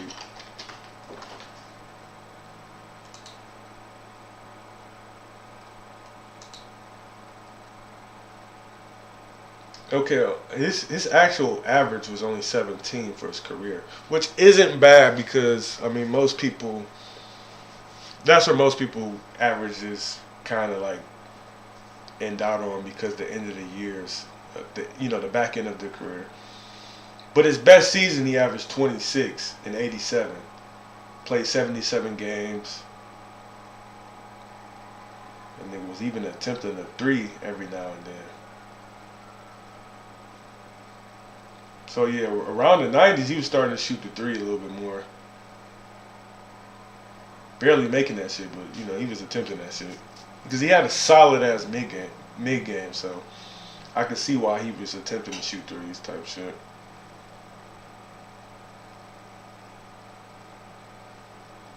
Yeah, his best year was 26. So like from I'm looking at it from the other way. 81. His rookie year he came in averaging 10, second year 13, third year 14. So his fourth year was his breakout year. He averaged 18. From there he averaged 19, and then from there on out he averaged above 20.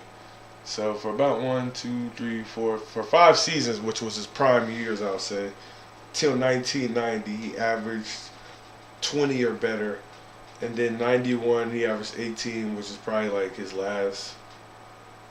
Yeah, because 1990 he only started 25 games.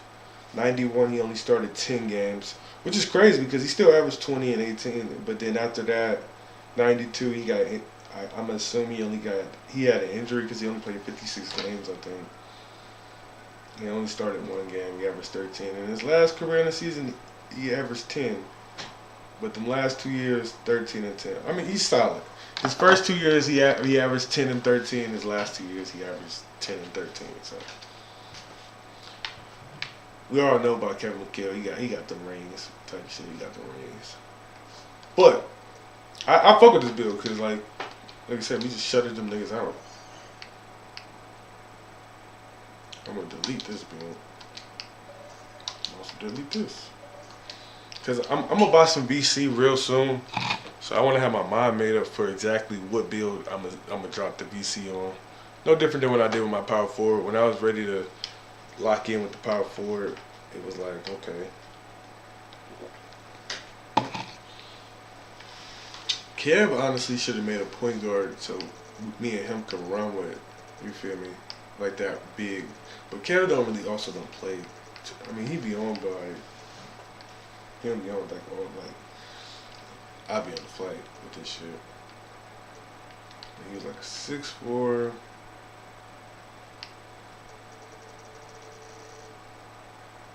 Can't remember where his strength was at though.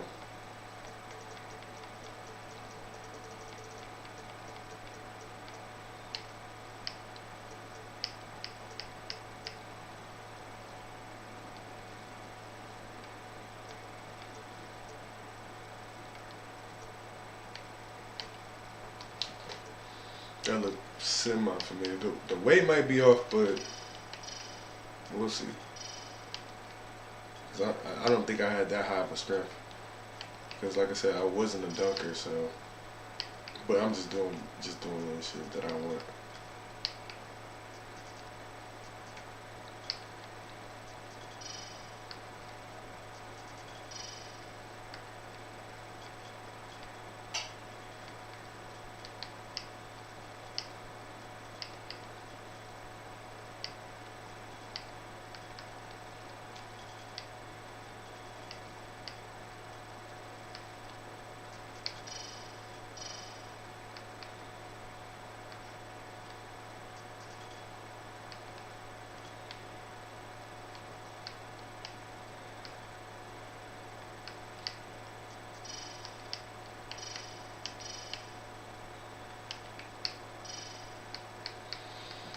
Mm-mm.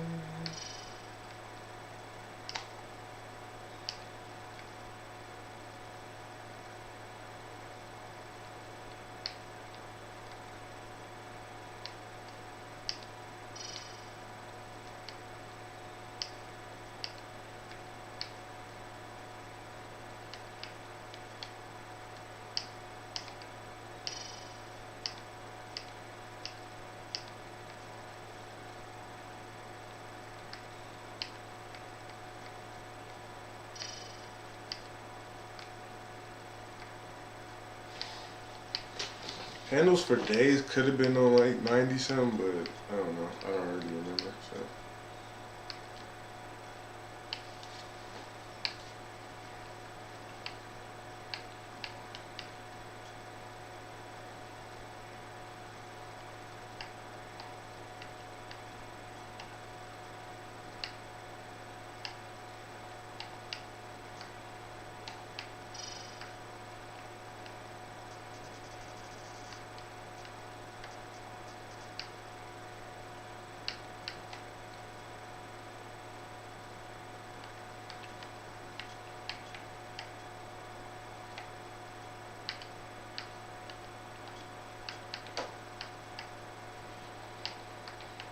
Hmm.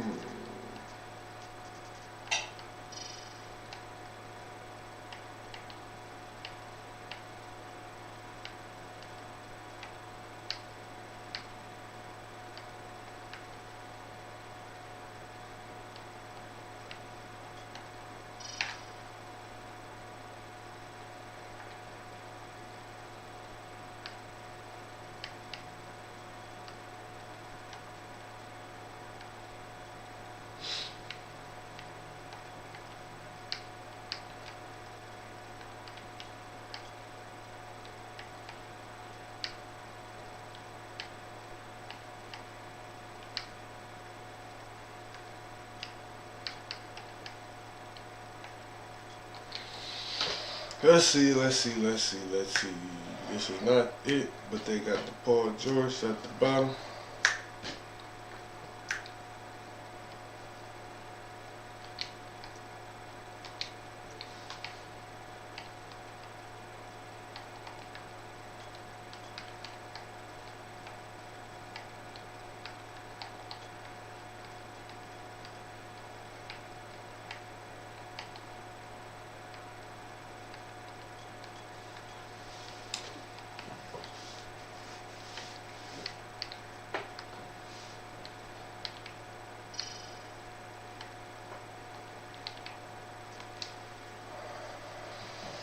Started in the trap. Alright.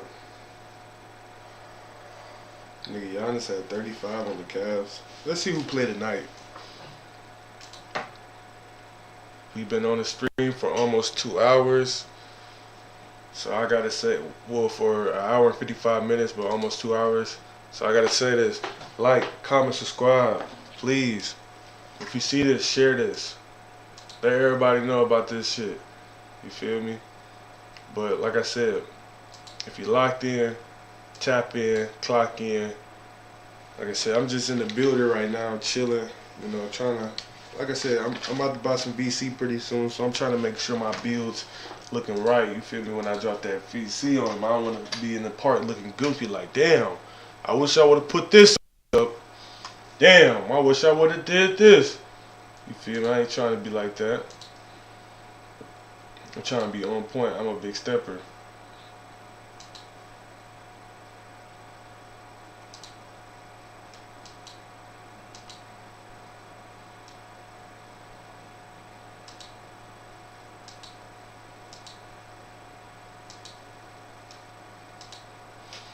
Yeah, so let me see who played today. NBA games today.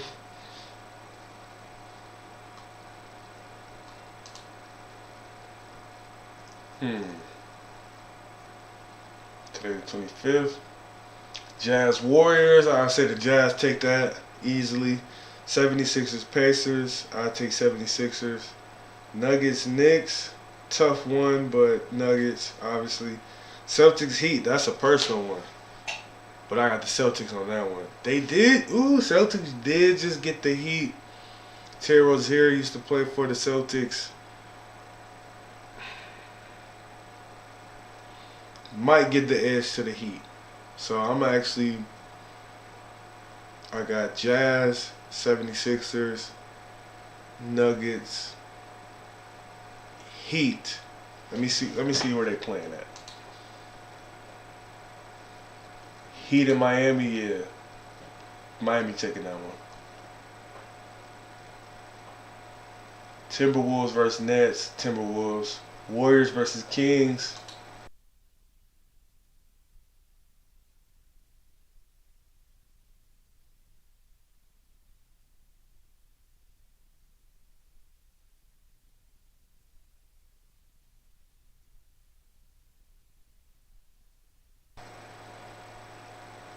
They in the Bay, but I got the Kings in that one.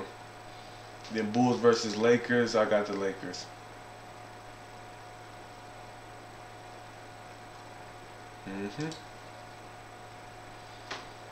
So I mean, fairly decent games. Fairly decent. Let me see something. Let me just. I don't know.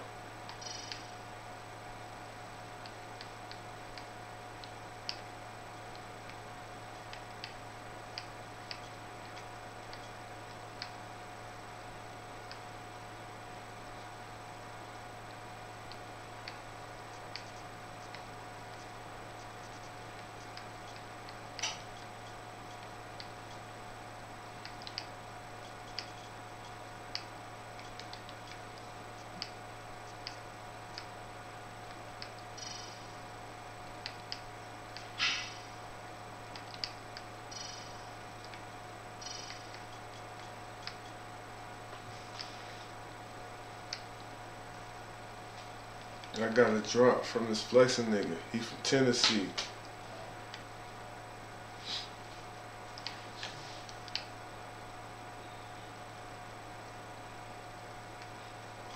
I don't really remember how I made the bill. I ain't gonna hold y'all. But it was definitely Chris Mullin, Paul George, and Jimmy Butler. I should have just kept it. It was pretty saucy.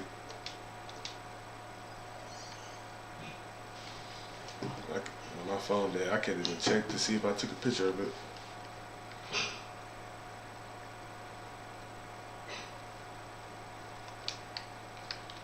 Well, let me just make a shooting ass nigga that can't dribble at the 3.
Hmm.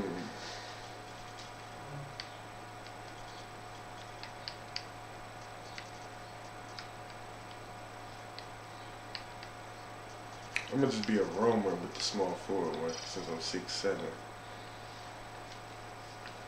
Just a lot of, just backdoors and shit like that, manipulating defense.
Let's see what they give me, y'all. Let's see.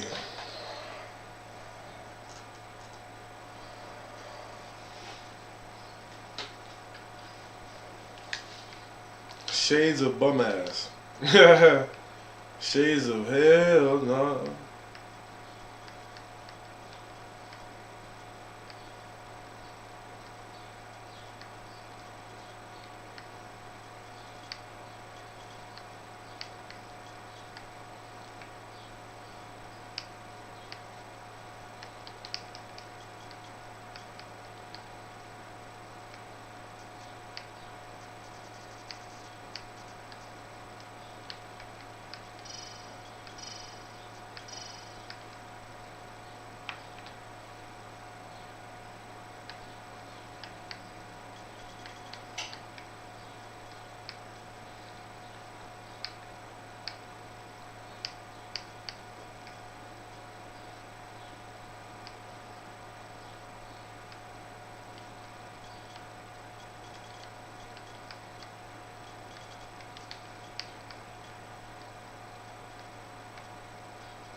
Hmm.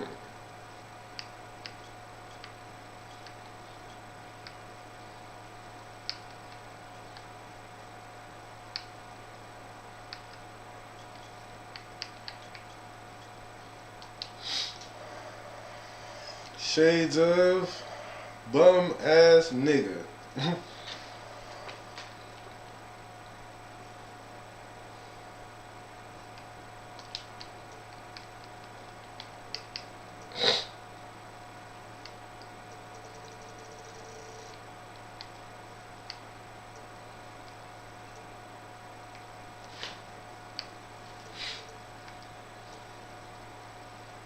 Hmm.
Fuck it.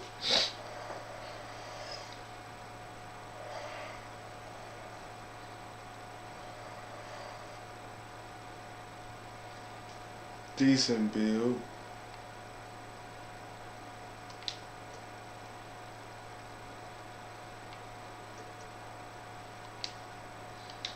Well, it's a 6-7 build.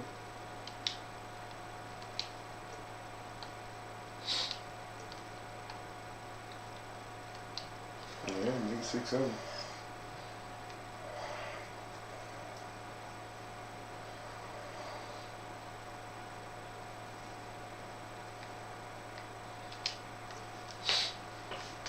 Still like the Kevin McHale build better. Like I said, if I can make the Chris Mullin build again, I will really show y'all.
Like, I really don't remember what that shit was.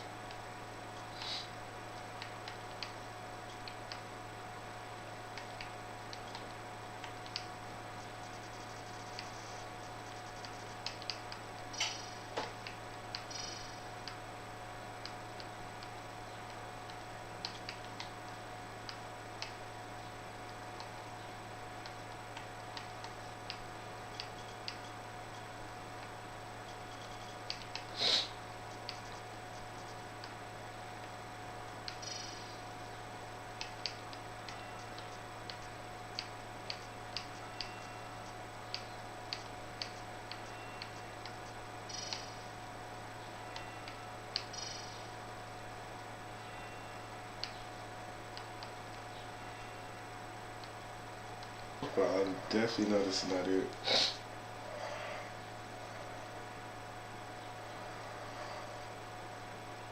I don't know why I be deleting the bills I be making sometimes.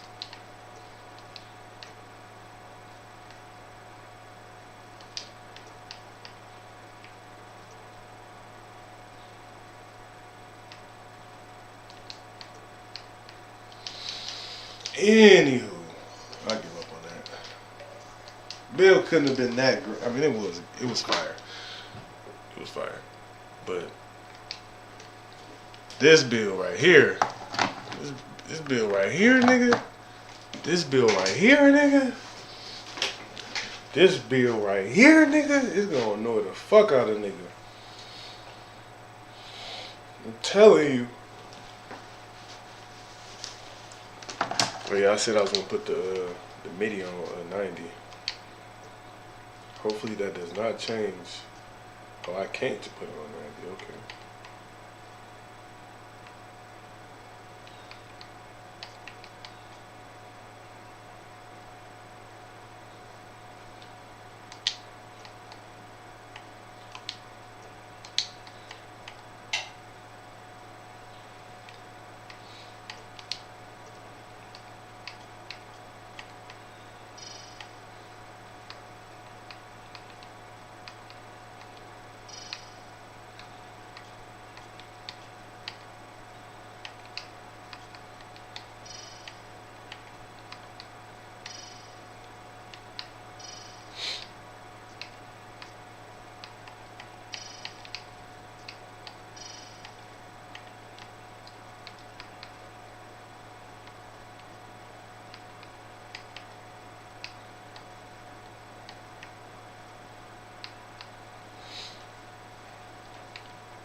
Oh, changed the whole narrative.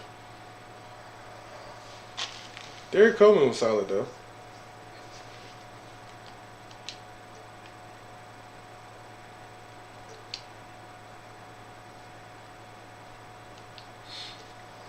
D. Coleman was definitely solid. That nigga dunked on Shaq before.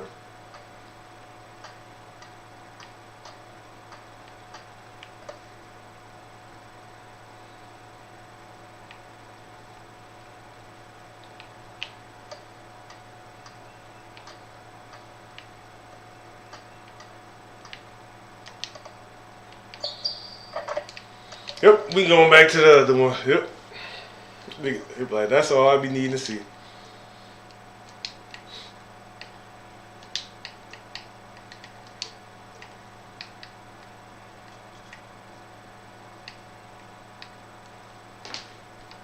Where did I put that other shit at? Probably was that. Maybe it wasn't. It was, yeah,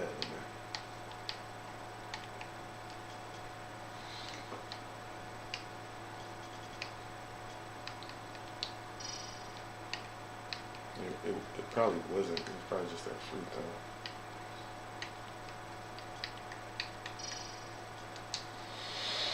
Hands on your head, like, yeah, on the floor, hey. Hands on your head, I see you on the floor.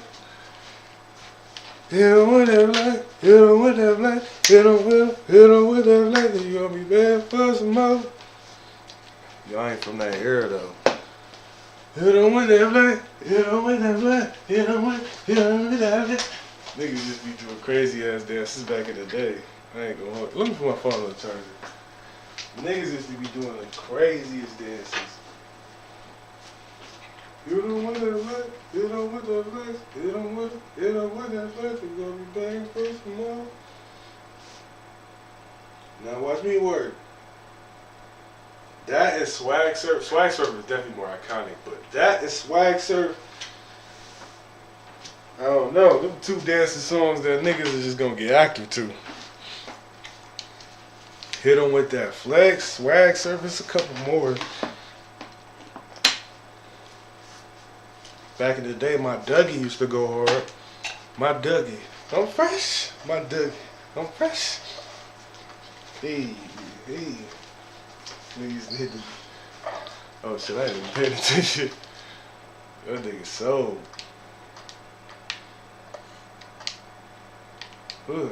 Kick it back out.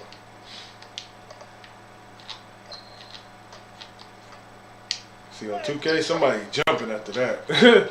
Somebody's gonna jump if I do that move.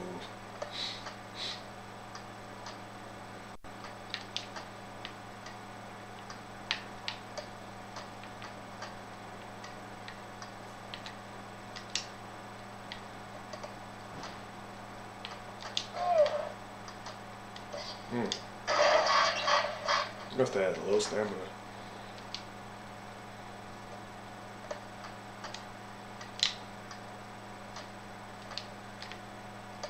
Hmm. 80 vertical, that nigga need to be yamming that bitch. But he on the Yamaha. He need to be yamming that bitch.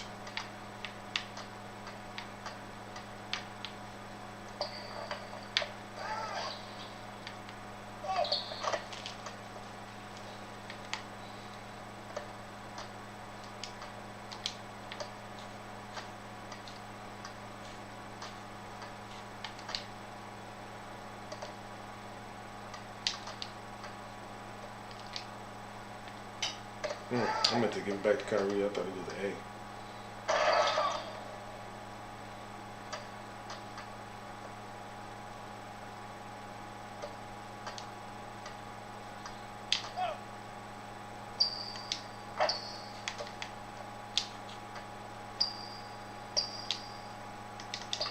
I did not, like, I meant to pump fake, but I didn't mean to hold it that long though. I be holding LT, I think.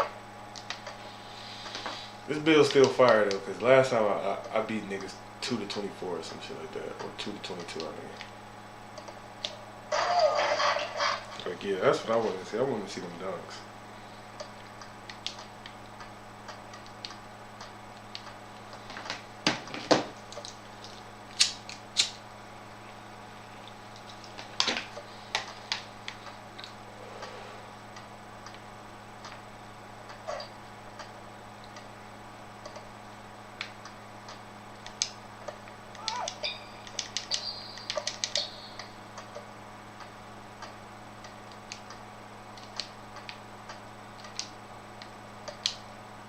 So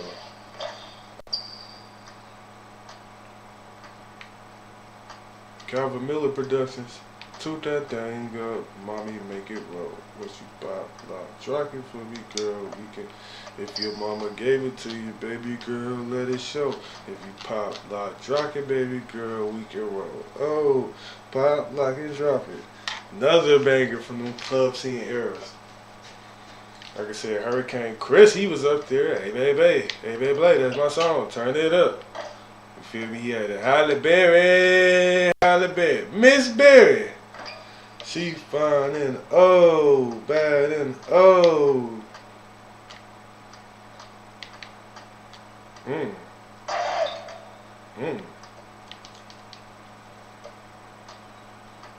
don't like that one.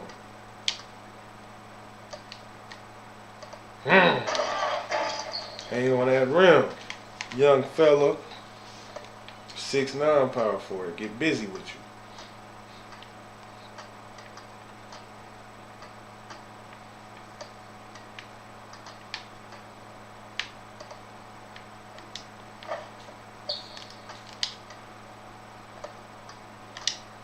I wanted to. Ooh.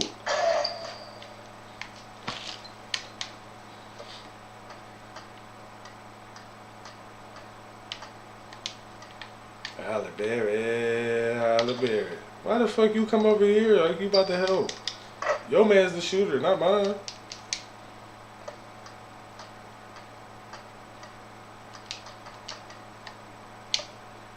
Now I got to shoot a crazy three just because your ass let your man shoot a three. Damn, he rolling the trade, of course. Halle Berry. Miss Berry. Like I said, I already seen what I needed to see out this build. I'm gonna do everything I needed to do. Rebound, block, get steals. Yeah, I had to reiterate myself. Block, get steals. Hold on. Ooh, I was about to say, get offensive rebounds.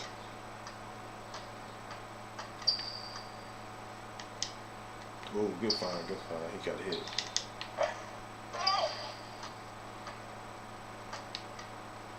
I knew that was a crazy shot. I ain't have no stamina for real.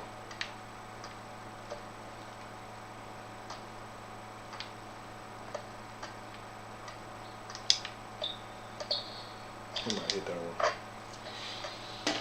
Let's see, he done missed like 3 or 4. They gotta let him hit one.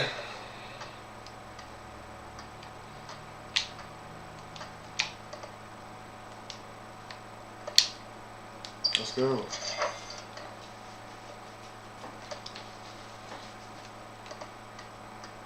Shoot the 3 ball a little bit. He can't shoot it a lot, but he got enough of a jumper to, hit jumpers and shit.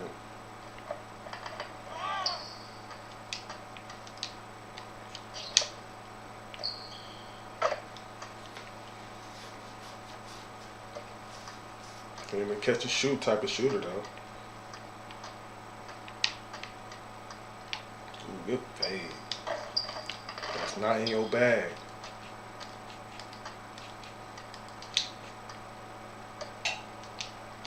Hmm. 6'9", I'm coming off the pick, all that shit like that. Aggressive.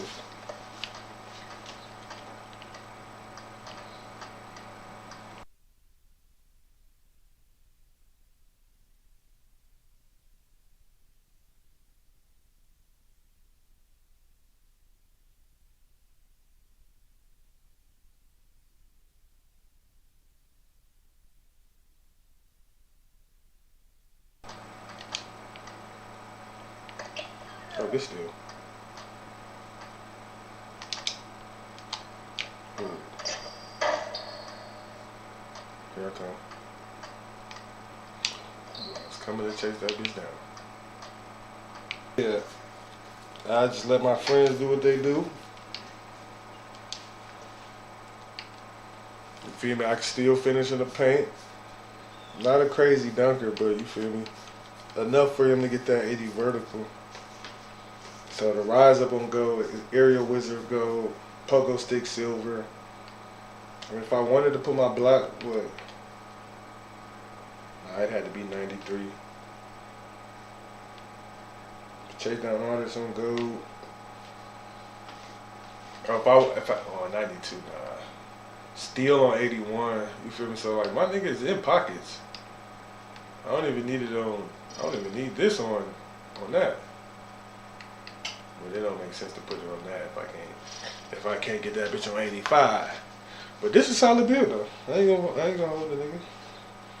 It's a tad like it's 6'9", just like my shooting guard. So but it's a tad bit slower. But I mean it's a power forward. Plus it's stronger and jumps higher. So it's a lot more physical. Plus way better D all around. Like my defensive minutes do not have like 81 steal, 87 block, and can still grab rebounds. Nah, it build kind of OP. Like I said, that's that 6'9" build. That 6'9" build gonna come in handy when niggas need it. You know, when niggas need just an all-around defender who don't even need the ball in his hand. Well, I think that's an underrated build. You just need a guy who can do everything on defense. You feel me? Rebound. When I mean defense, he can do it all. Rebound, get the stop, secure the rebound, get offensive rebounds, dunk in the paint, aggressive, slap the backboard type shit, Kenyon Martin shit. And then, like I said, you still got enough jumper to space out the floor. Now the 3-pointer on 82, but I got the mid range on 89. So if I'm playing with somebody, you know that can easily. If I'm playing with somebody who can easily, you know, just get their own bucket, it's cool. You feel me? Like it's easy smoke at that point.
So they got the game, what's it called?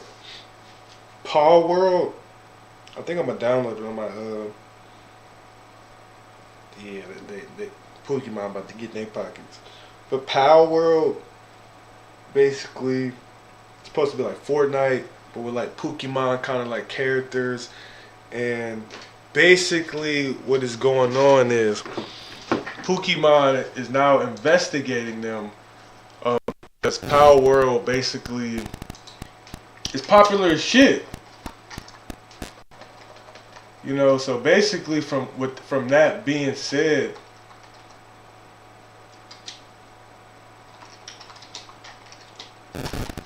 Palworld has changed the game similar to like how Fortnite did. You know, it's kind of like that PUBG kind of like free world kind of like gaming. But like I said, obviously it's to a different extent because I guess they're saying like the Palworld animals got like guns and shit and you know crazy shit like that. So I'm actually get that game and I'm gonna actually start streaming that shit. I'm gonna see. Let me see how where to. I'm gonna look it up. Where to get Power World.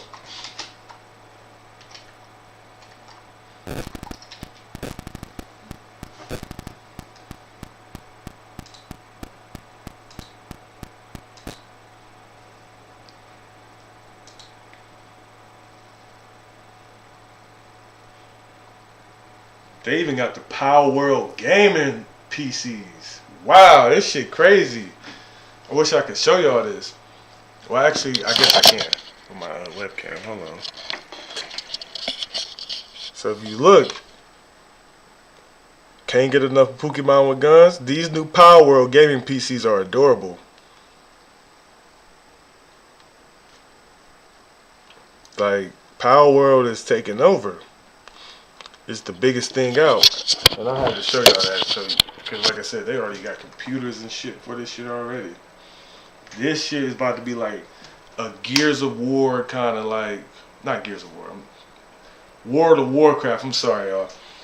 Type of impact in like the gaming community, especially for like PC. It's giving like a RPG role playing like,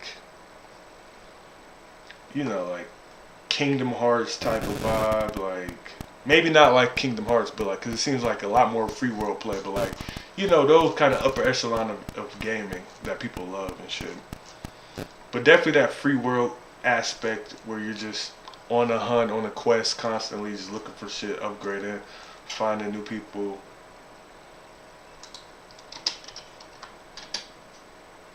Is it free? Let me see.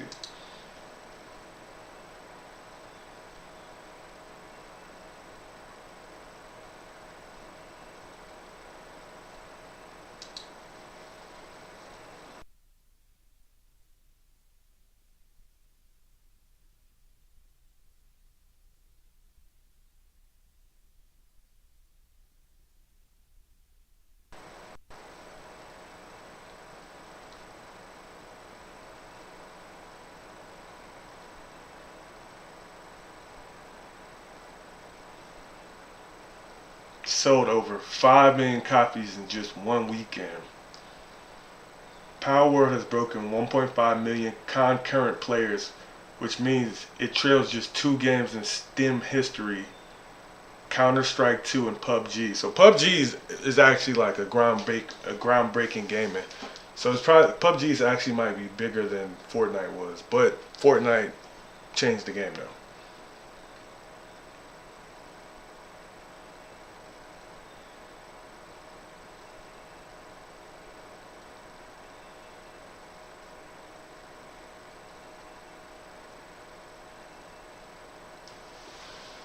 Oh shit, Palworld is basically I don't have the Game Pass, but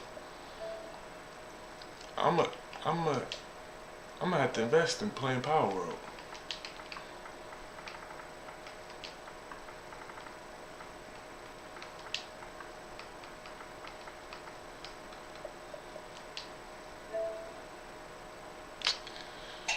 Like, and here's the thing, they'll charge you the full price to upgrade.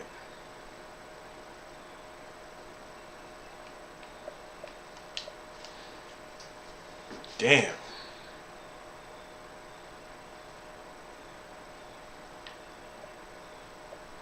Yeah, I'm gonna get that on my PC. Fuck it. That shit look crazy. Power World, Pokemon with guns. That's what people call it. Pokemon with guns.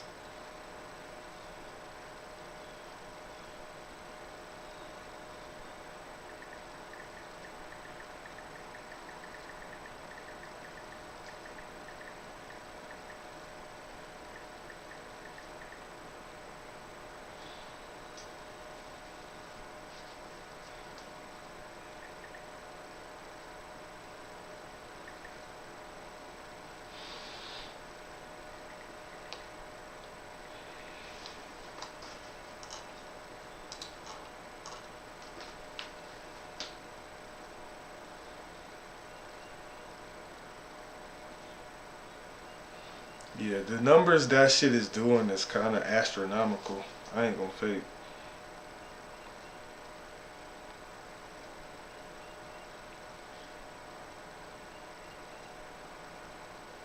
Damn, Microsoft laid off 1,900 staff from its video game workforce. So Microsoft is cutting 1,900 employees from its gaming division just 3 months after its 69 billion acquisition of Activision Blizzard. If you guys don't know Activision, that's basically like, you know, producing of the games and shit. I think like Activision does like Call of Duty and shit like that. So that's kind of crazy. I'm on Instagram right now. That's why I'm just kind of talking and seeing random shit. Somebody in the comments said Microsoft is throwing money at every studio it can find instead of offering job security to its employees.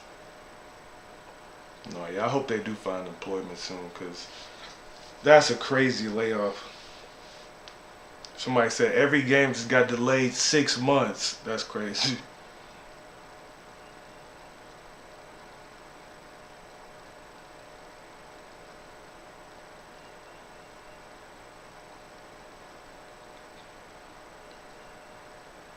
Someone said this is the exact reason why I gave up on becoming a game dev. What if I just get laid off?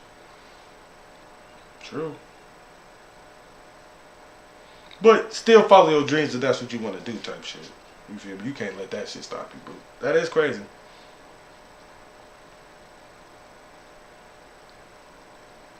Hmm.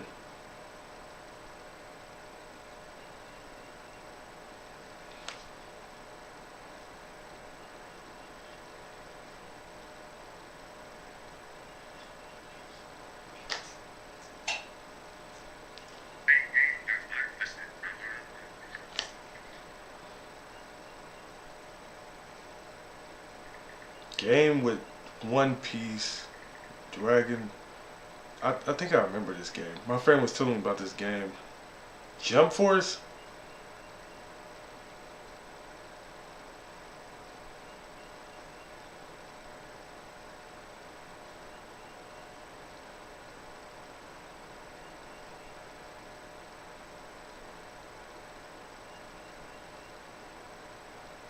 Hmm.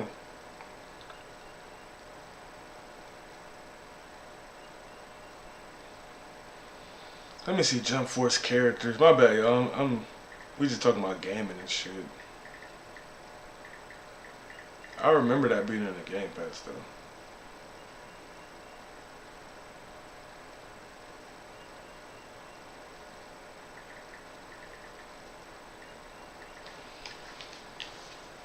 Let me see. I think I definitely remember Jump Force.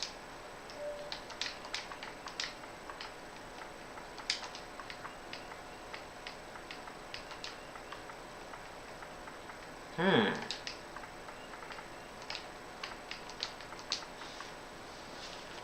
Don't see it in there.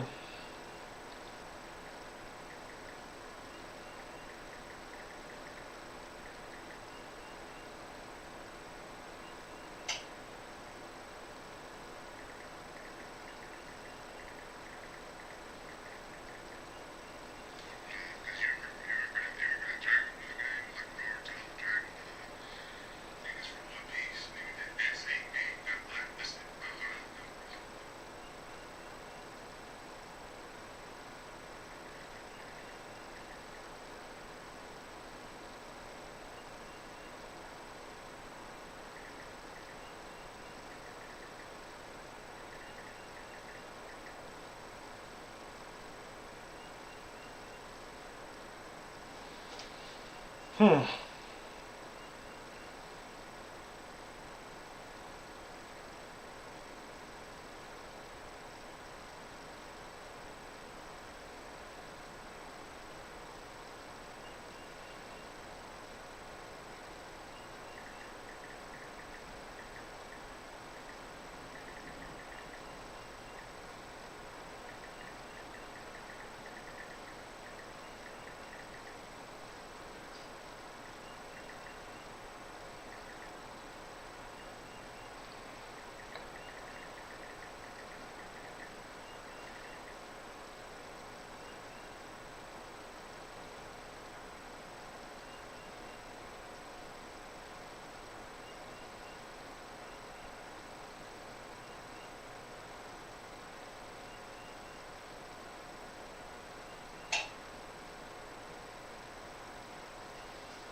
So basically, you could still get jump. So basically, you could still get jump force, like if it's or you feel me, like if it's already been a copy type shit. So meaning if somebody like it still could be in GameStop right now, but I mean you can't buy that shit online right now. So like prime example, if somebody even on offer up or something was selling you Game Force. I mean Jump Force. Hold on, my bad. I'm in the group chat with my friends, so I gotta make sure this shit sounds clear. But yeah, basically, yeah, they stopped selling it because of the licensing. I mean, the licensing for all the characters isn't valid anymore after a certain amount of time. So basically, I mean, you could still get it because I mean, somebody could sell that shit to GameStop right now. Them niggas gonna sell that shit, or you can go offer up or something. But like from an actual like game store in the Xbox store, PlayStation store, Steam, yeah, you can't get it because of licensing.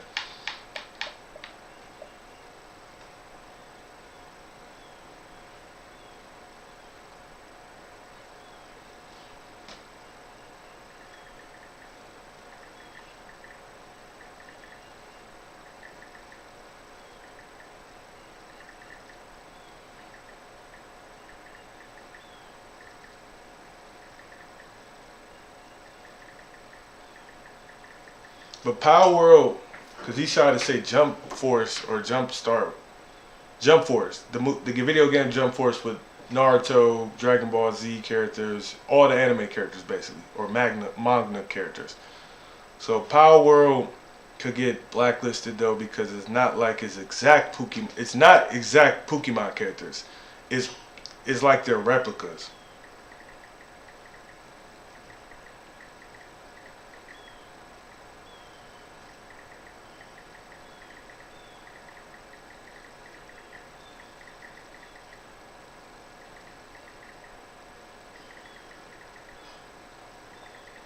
So Palworld either gonna have to change.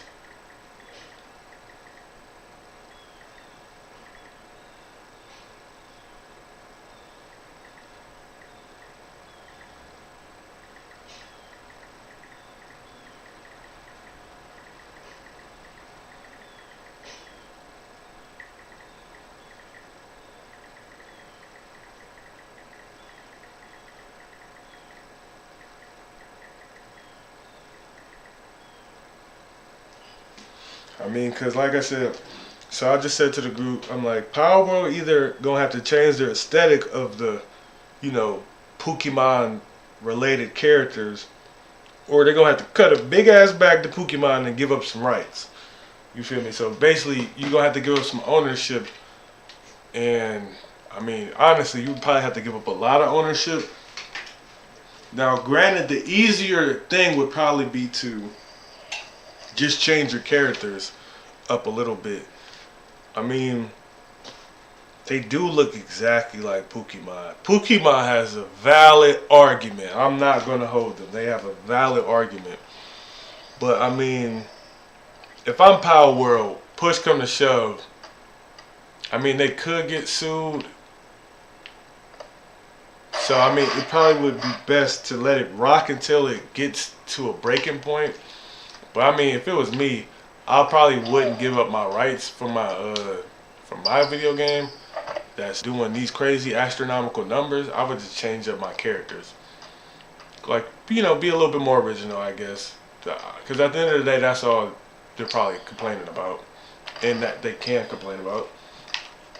So I would just make my, you know, just change up the aesthetic of the characters a little bit for the Palworld animals. But I mean, overall, I mean, it's creating a movement that I see. So obviously, this Palworld shit isn't like in a minute. Kids are, you know, all the kids haven't caught on yet because it's such a new game, and you know, every kid probably doesn't have Xbox or PC that they can just hop on and play. Because like I said, you need like a Game Pass to hop on and play. But you know, once these kids catch on, like every kid catch on, man, Palworld gonna be doing astronomical numbers if they don't get bit in the ass by Pokemon for any trademarks or copy infringements or anything of that sort or nature. Because that is a serious offense, honestly. And you know, any up and coming brand or label or anything that has to do with business or e-commerce, I mean, none of these groups want to ever have to be in a situation getting sued for possible copy infringement or just, basically plagiarism is basically what it would be looked as. Obviously, it's not a writing assignment, but that's basically what it's being compared to. So it's like, hey, you guys are literally copying what we are doing, but adding guns to the situation. Now, in that extent, I think Palworld has an argument because Pokemon has no guns, no kind of crazy weapons at all. So, I mean, given the fact they don't have like crazy like in Pokemon, you never see Ash and Pikachu with a Glock 9 or some shit or a war machine type gun type shit, or you feel me, light machine gun, whatever the fuck, heavy machine gun, artillery, anything of that nature. You've never seen that shit at all. So Power World does have kind of some of an argument, not the greatest argument, but and like I said, I have to get on the game and actually break down myself of what I personally think of as just like a whole copycat kind of thing. But as of right now, if I was Power World being devil's advocate, I would say that, hey, we do not have the same thing at all, because what we have actual guns. It's actual, like, yeah, they're calling it Pokemon with guns, but I mean, technically, how am I supposed to control the narrative of what the consumer thinks? I can't.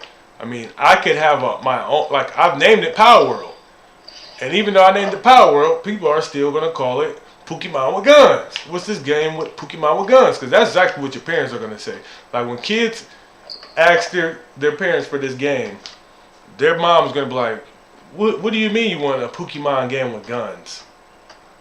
Isn't this Pokemon? That's what the questions are gonna be from a parent. They're gonna be like, so this isn't Pokemon? I thought this was a Pokemon. I thought this was like a new revamp of Pokemon. So again, I get Pokemon on that, because it's like the conversation is, this is a Pokemon game. This is Pokemon with guns. So the conversation alone, because people are even, basically speculating to say that Pokemon was going to sue well before, right when it started happening. Like, immediately the comparison was Pokemon with guns. This game is taking over the market. So, I mean, I think Power World and Cat Williams have been the biggest thing of 2024 so far as numbers go. I don't see anything interview-wise that's been the biggest interview of all time.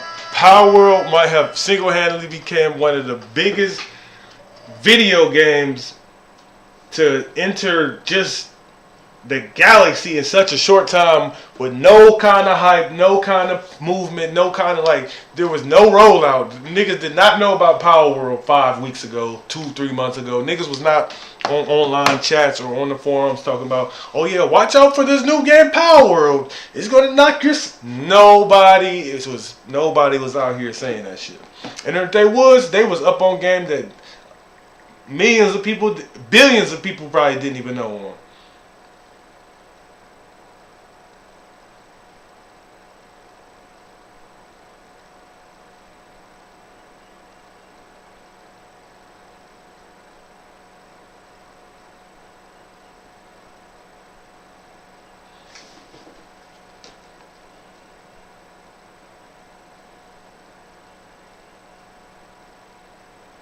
He said if they leave it alone and don't do nothing, then it'll just...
It could go left or right.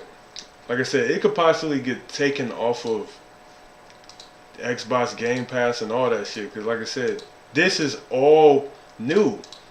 This game has not been out a month, 2 months, 3 months. This is how you know Pokemon is dead ass serious about this shit. Because if it wasn't about how big of a surge this game just let out into the universe, this would be a thing where Pokemon wouldn't catch up to it until 7, 8, 9 months later. But because of it did 5 million this opening weekend, oh no, Pokemon can't let that shit slide. And everybody literally saying, "Oh, this is the Pokemon game with guns." No, niggas is you can't let that slide. You can't let that slide. You can't let it slide. So it's like Pokemon is doing the right thing because as soon as they seen it, they said something. Pokemon didn't take the route where they was like, all right, we gonna let a couple months go by and see how this. No, Pokemon is not dumb. They see what is going on. Pokemon has been a household name since what, the 90s? Okay, so with that being said, they aren't gonna jeopardize anybody taking any of their critically acclaimed status just because they added guns to the whole aesthetic of what we already accomplished. So like Pokemon are like basically saying y'all not about to run off with our swag and our sauce and think that y'all ain't about to pay us for it. Basically, like you feel me, you ain't about to come on my block, think you about to hustle your shit and think you ain't about to break me off on something. That's basically what Pokemon is doing. Because like I said, they can see that okay, that nigga have emotion. He having motherfuckers spin the block 10, 30 times. That motherfucker have emotion. If we don't stop this shit, one, they gonna get the same kind of recognition as our brand. And yet they're not our brand. So you telling me a smaller brand could possibly push themselves up to a stratosphere close to us in less than a year, basically, because this has only been a weekend and maybe a couple of days type shit since that game is released. So we ain't even gave this game a whole year for people to really consume and really be like, wow, this game is groundbreaking, this is edgy, this is different.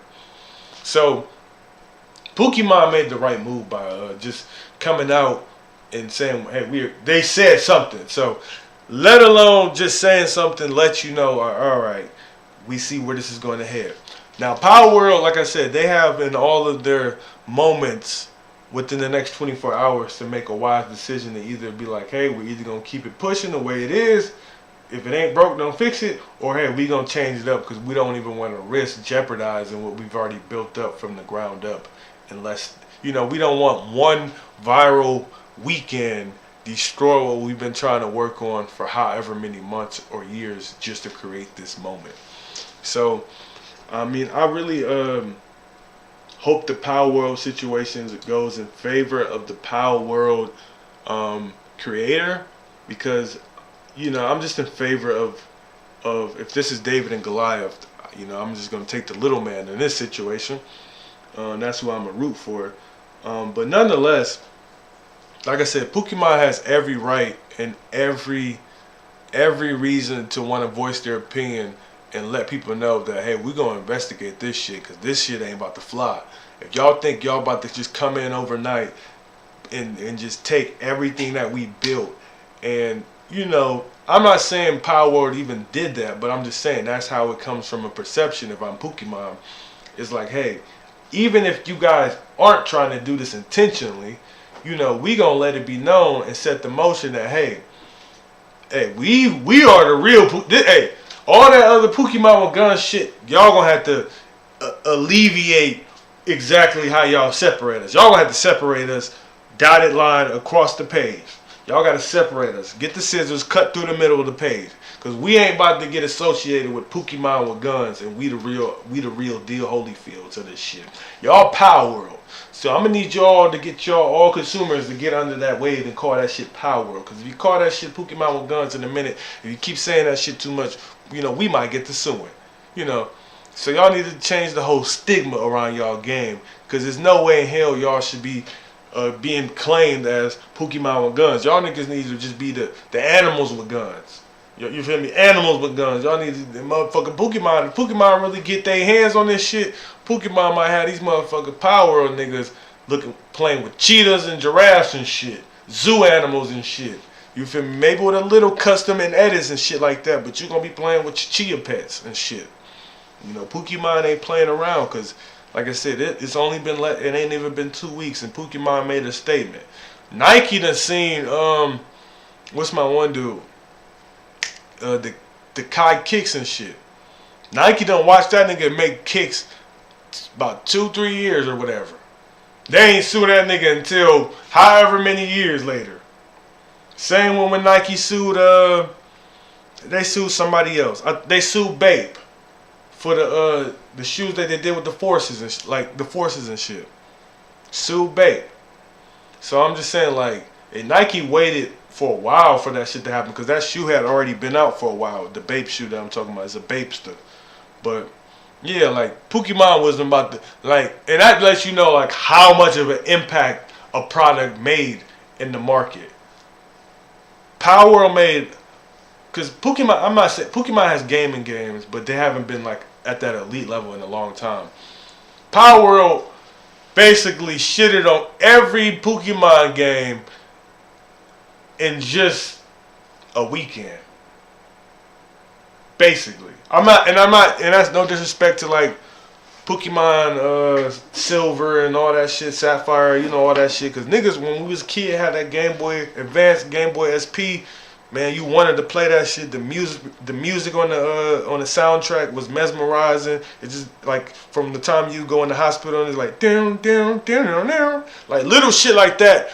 Like if you know that noise just from recharging your you know, the Pokeballs when you go back into the hospital and they charge up the balls and shit and get your Pokemon healthy and shit when they make that noise. Dun, dun, dun, dun, dun. Like, come on, man, that shit, like, that's nostalgia, true nostalgia. But like, on nostalgia aside, we gotta keep it on it. Palworld kind of like in one weekend just said, you know what? Sorry, Pokemon. This is what we would do if we had Pokemon in the video game. This is what we would do with it. And I'm gonna be honest. Because it was like Pokemon Coliseum, I believe. I think that's probably the coolest Pokemon game of all time. Let me look it up. I want to say that's the one I had. Pokemon Coliseum.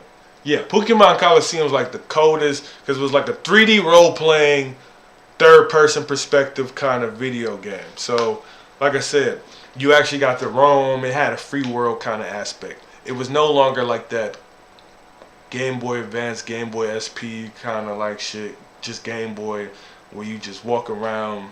I mean, which is still role playing, but like the graphics are obviously a lot more live. So like graphics would really change the dynamic of what we are saying what's a good game in today's society. Now back in the day when we were like 90s, early 2000s, like shit like that OG Mario shit, and those are still good games even to this day. I'm not even taking away its relevance because those games are still dominant and even in today's time. Those games sell out. People buy those games. The tournament for those games even to this day. But all in all, like the graphics, we can't deny it. It's they like as time goes on, when we look back and look, even like I seen a video of 2K3. I can even like see if I can pull it up real quick. Like 2K3. Let me see that shit.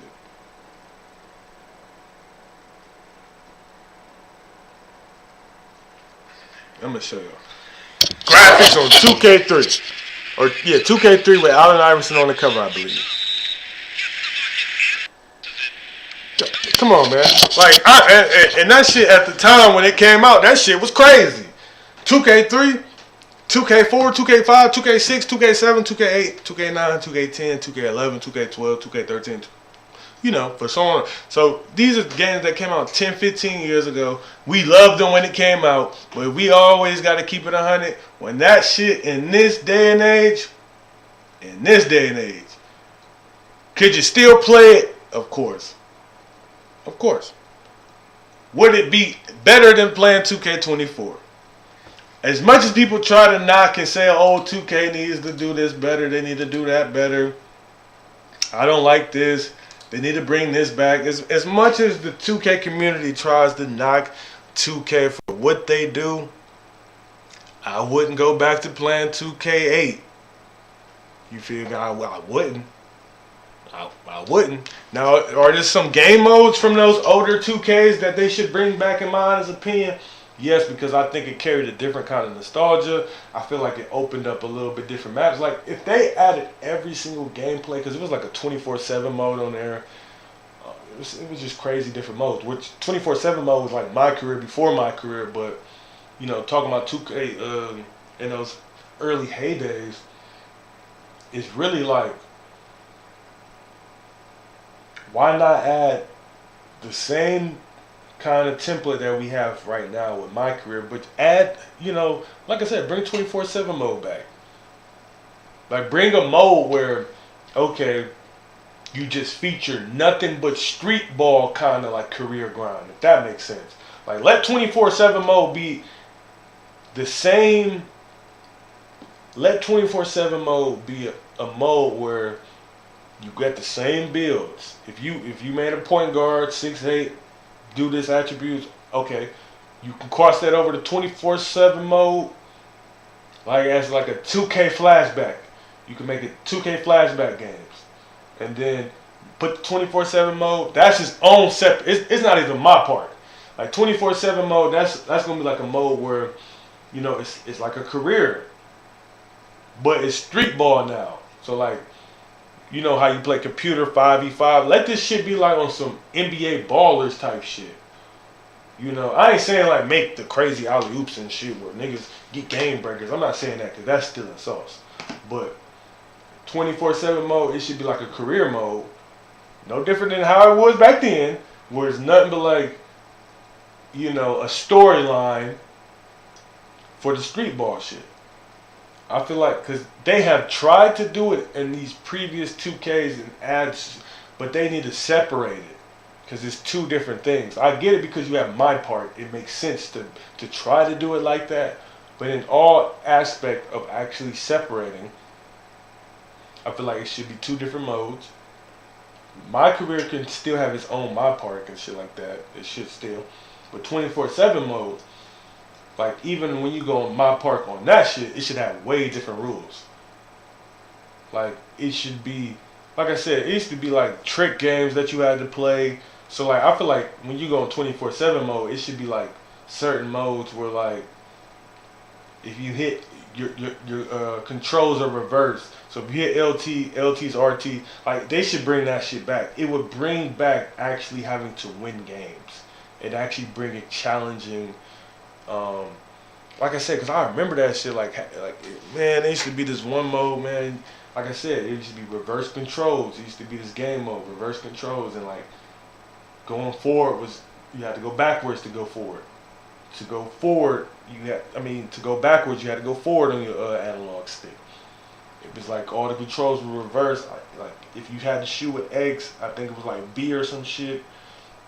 If you wanted to block a shot, I think it's A now instead of like they need to bring the level of difficulty back into 2K. And like I said, you can create two different worlds now because like I said, though you still have my park in the regular career mode, you can still have 24/7 mode with its own my park. You can actually change to something different instead of my park. You could name this shit 24/7 park, 24/7 of but just with new rules, new bonuses. So if you play these games, so we're gonna give you a bonus for playing these kind of games because it's more difficult to play these games than playing on an actual career. Now, granted, there's still gonna be bonuses for playing the career, but we're trying to push this new mode so that basically we can bring back something old and let it resonate with a different sting. So that's just my thoughts, my philosophy on what I would do with 2K. But like I said, the sentiment I was getting at is nobody will go back to 2K7 and be like, oh yeah, I'm gonna play it over 2K24. Like, yeah, you might want to change some shit from 2K24. You might want them to add some shit, but you would not want to go back to playing the original 2K7. I ain't talking about they remastered it. I'm not talking about if they redid it and put it on this software and put it out on this game. No, I'm talking about if you had to go back and play the original 2K7, would you really play that shit? And you got 2K24 on your hard drive right now. unless if you just trying to make some content or you just bored with yourself, ain't got shit to do, because that's all you got to be doing in life. You ain't got shit to do if you gonna play 2K7, 2K8, 2K3. Like, you just trying, like, you getting content. Now, don't get me wrong, I get it. It's some diehard niggas out here, people in the world, all cultures, all ages, all walks of life who play retro games. I get it, because I want me a throwback GameCube where I can play, and I've had throwback GameCubes. I actually still got my Xbox. I'll show one day in here, but I still got the original Xbox. But what I'm saying is, I get it's people like that still in the world, but even those people still gonna be like, man, I wish they remastered this shit. Woo! I remember in 2007 when Halo first came out, which they did remaster Halo, Master Chief Collection. But still, though, you was still like, even now, like it's that remaster probably came out 10, 12 years ago, maybe. If I'm on point, or 8 years. So even then, 8 years from now, technology-wise, is a long time. Like, if you had a phone from 8 years ago, yeah, it probably was the shit 8 years ago, but in today's time, it's only gonna go so far, type of shit. Not to say it couldn't work, not to say you couldn't use it, not to say it wouldn't ring if somebody called it, not to say you couldn't get a text. But I mean, it's probably gonna be, probably gonna be some shit that your phone not doing that other niggas' phones is doing in 2024. That's all I'm saying. And that ain't a bad thing, because it's some OGs in the game who still got a flip phone. But I bet you right now your flip phone ain't got Instagram. You feel me? If you wanted to check out and look at your nieces and nephews or anything of that of extent.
But yeah, let me see. I might go hoop, or I might play the game, or be on the game with y'all niggas for maybe like an hour or something.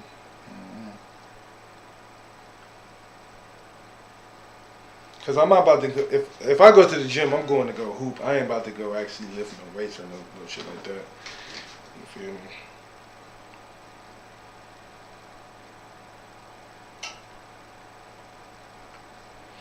But yeah, I'm about to be a personal trainer this year. You feel me? So you feel me? Tell your mom to get with me. You feel me? Tell your little sister get with me. You feel me? You know. Tell your auntie get with me. Tell your granddad get with me. I'll get everybody right this summer. You know, we getting everybody right this summer. You know, me and my boy Body by Kev, Young Kev. You know, that's my boy. That's my best friend. You know, that's my nigga. He been doing this training shit for a while too. You know, feel me?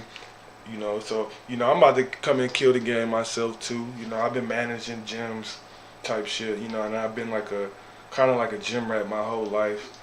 You know, I say like really mainly like in my younger years, but like I really started getting back on my gym rat shit when I was working and managing at this gym. So, like I said, and I got so much knowledge when it comes to the personal fitness shit, that it's like, it's only right that I actually get my cert. So I'm about to fuck with NASM. I know y'all probably, if you hip to working out and shit like that, or if you already got your training and shit in order, you're probably very familiar with NASM. But I'm basically about to do that. I'm gonna get my trainer cert. Then I'm gonna start training people. You know, really, I really want to just train people like that I know and shit like that, so I can help them and motivate them for one, and just get them on the right track, and really get people together. Cause like I said, me personally, like my shit can fluctuate, my body and shit, but when I'm locked in and I really want to get to a Pacific body type and Pacific weight, my bad, I'm you know Pacific body type, Pacific weight. I really lock in that gym. I really lock in on my sleep, my recovery, my eating habits. Like even right now, I am eating like small little junk food, but for the most part, I'm really eating like heavy protein, you know, cool little size and shit like that. And if you look at me, I'm more of a lean type of cut guy, so I'm not no real burly, bulky kind of guy. But even though I don't really have to, I feel as though I don't have to worry too much about what I eat, as long as it's like low fat and like high in protein. I'm with it type shit. Like as long as it's not like adding fat to my body and just keeping me more, gaining on the muscle side. So I really just try to keep my diet, like I said, just low fat, you know, and just working on the high protein, like I said, so I can preserve more of the muscle. Now, obviously, I eat carbs and shit like that, but for like the energy and restoring and recovering and shit like that. But and there's other shit nutrition wise, but like when it comes to working out, like motherfucker be having to be tapped in with the recovery process, with the routine workout process, and then most importantly, just your daily nutrition. But I'll be right back. I'm actually about to use the bathroom. We've been online streaming for 3 hours and 15 minutes. Give yourself a fucking clap if you in this bitch. Give yourself a blunt if you in this bitch. Pour yourself a drink if you in this bitch. You already know what the fuck going on. Gas only by Big Friday. Big Friday, my music out on all platforms. LimeWire, Tubi. No, I'm fucking with you. That shit not on there, but that shit is on SoundCloud, YouTube, Spotify, Apple Music, you name it. If you out there looking for it, go get it. Matter of fact, you don't even need to be out here looking for it. You need to just go get that shit. Anyways, you already know what the fuck going on. I'm coming back. I'm getting on the grind. I'm locking in. You already know what time it is. I'll be right back though, y'all.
This shit getting colossal.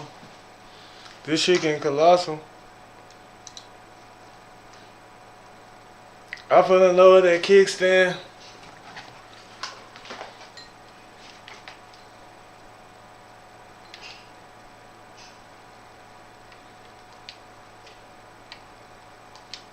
No, I want to do one more thing. I'm about to check the mail real quick. Cause I need to make sure them W-2s coming. I'd hate that to whoop the mailman ass, man. But I love you like a brother, but I beat you like my son, nigga. And I ain't got no kids. So you know I don't give a fuck then. You know what I'm talking about? I'll be right back, y'all.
But yeah, I'm gonna fuck around until like 2. Then I'm gonna eat some food.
trying to get that bitch at least to 80.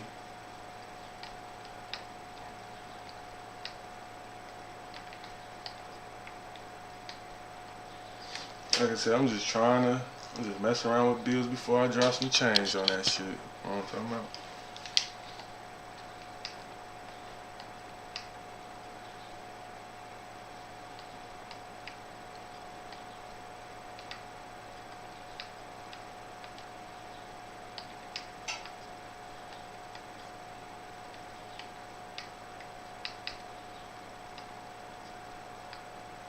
God damn. They said we don't want you to have a 96 3-pointer. Let me put this bitch on 81. I'm being selfish.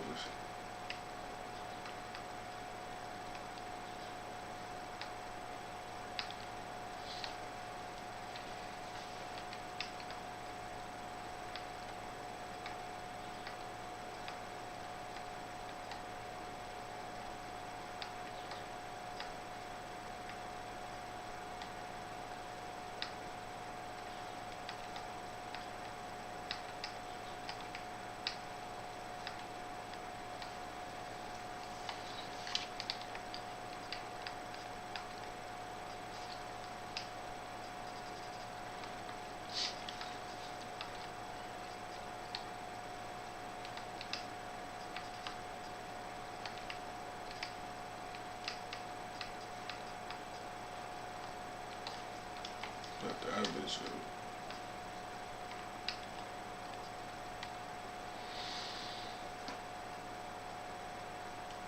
Not that bad, not that bad.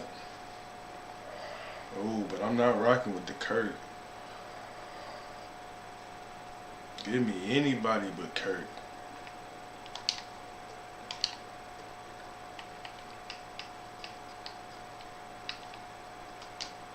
Anybody, Lord, please. I'm begging you.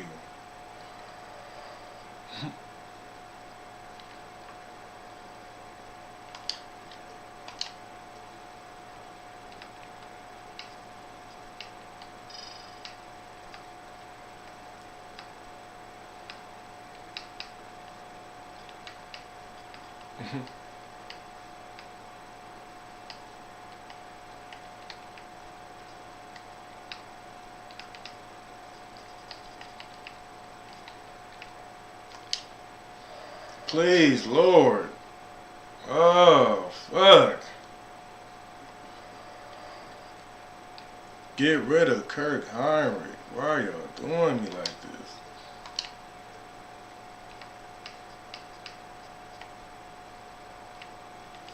Y'all acting totally different right now.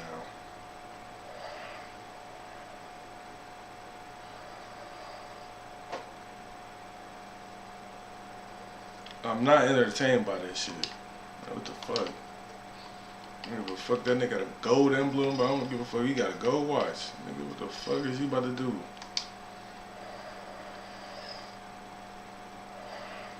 Alright, they saying you not changing enough shit. We gonna keep giving you this current hiring until you just smarten up and pick something else.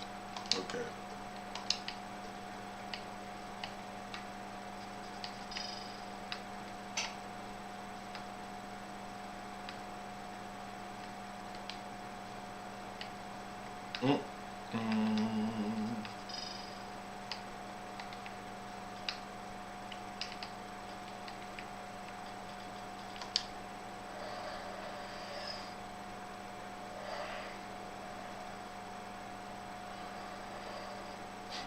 More Price, Trey Young, Fred VanVleet. A little different.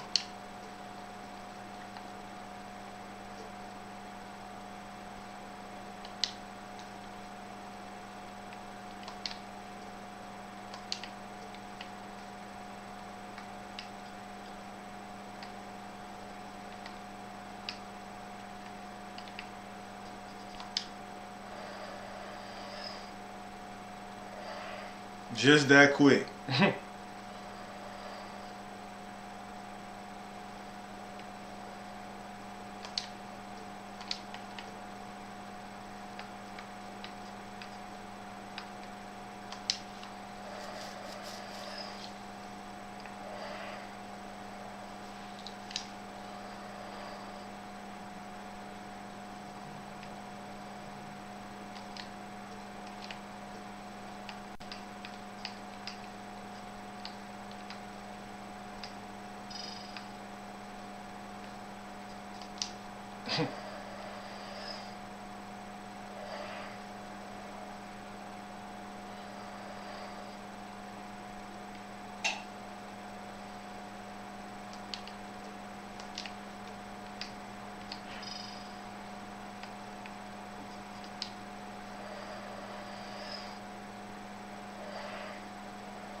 I'm not really upset with this one.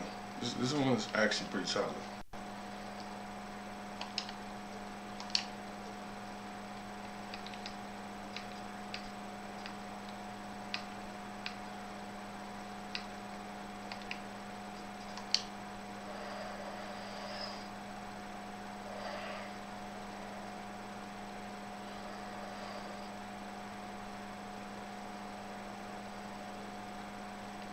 Hmm.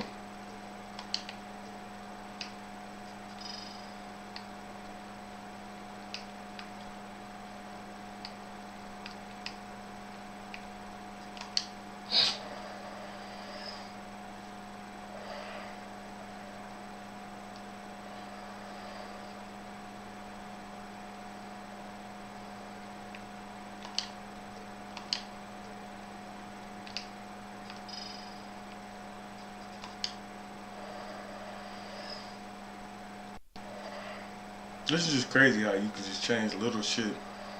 Get totally different niggas.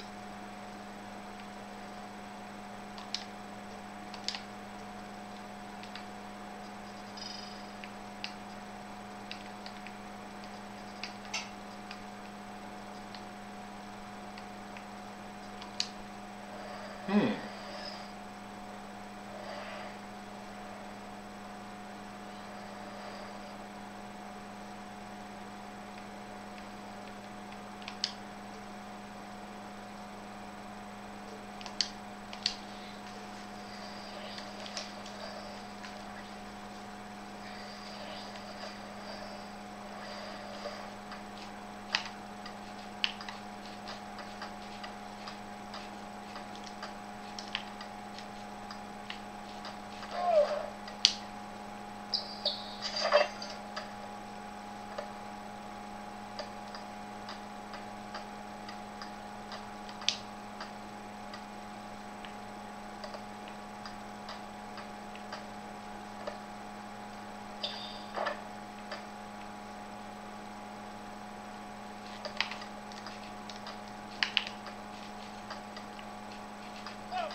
Hmm.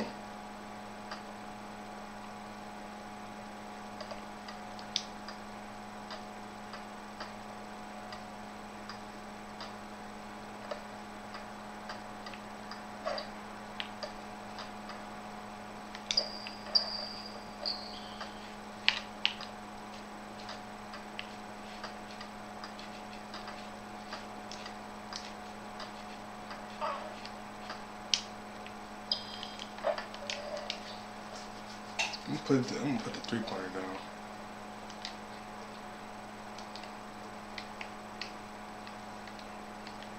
Mm.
Here we go. Mark Price, Fred VanVleet, Steph Curry.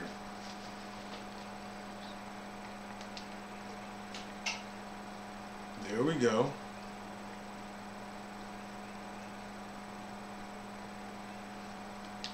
Had to put the layup down 84, but we're gonna see what's up.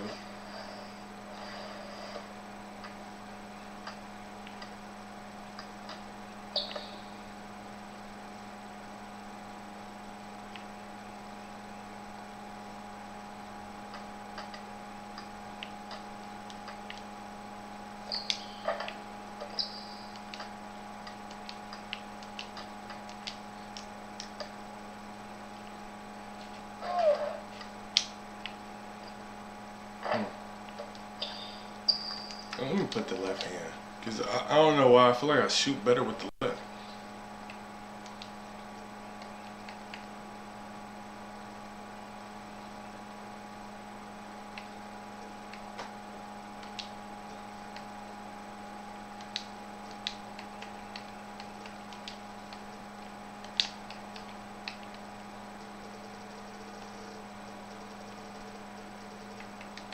And I made him a his. Could have sworn I made him a his taller.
Nigga, as soon as I made him 6'3" though. Get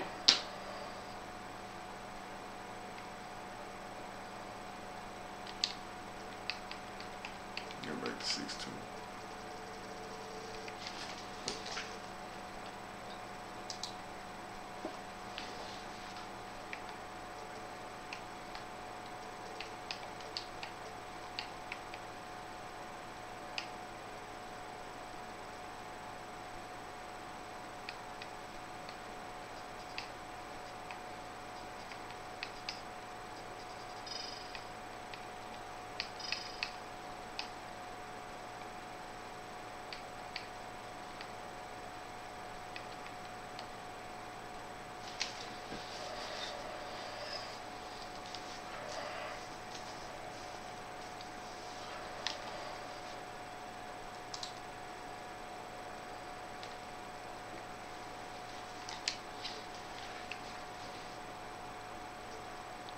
So, I fuck with this one. Only thing I don't like is that the driving layup and I don't have strength.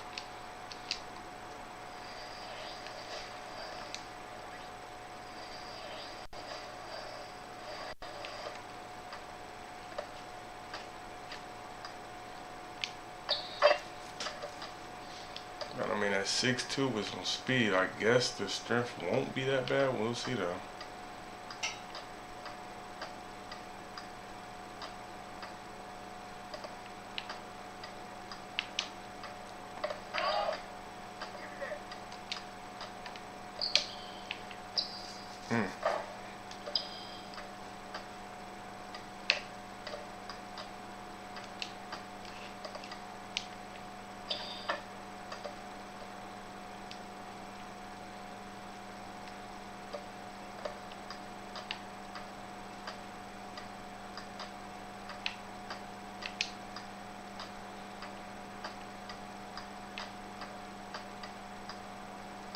I mean, defensively is better because the steal's higher.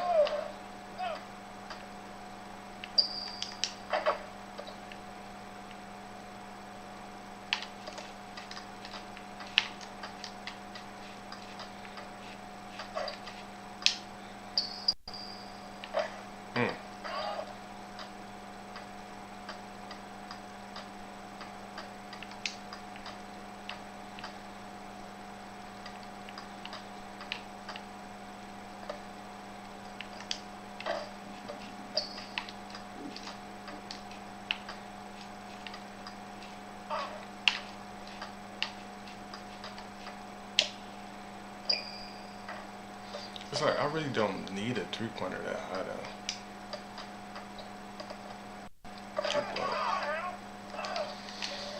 though. Let's see if I put the 3-pointer down like 94. Maybe put the mid range up.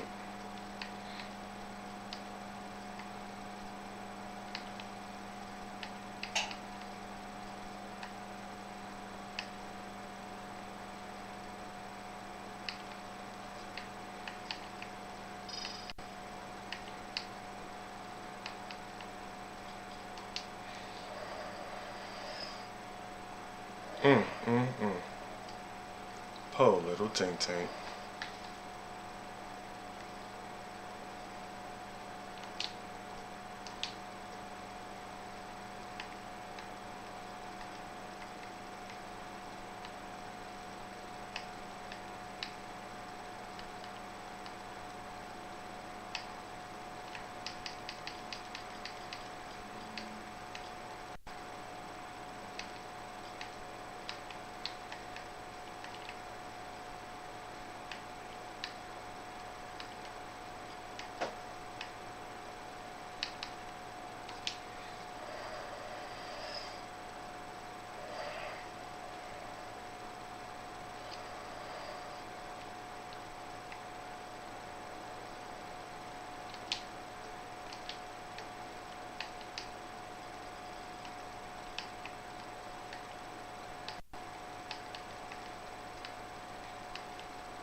You.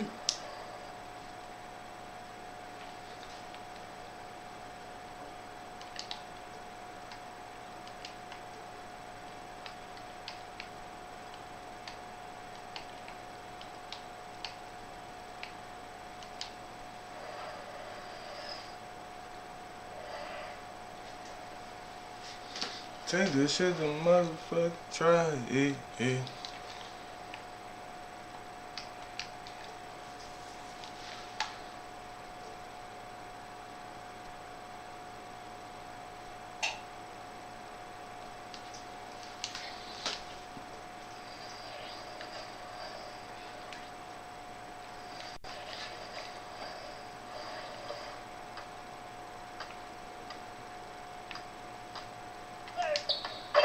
God damn.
build actually might be better than the shot first point.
Let me see it, instead of the speed with ball, let me see it with the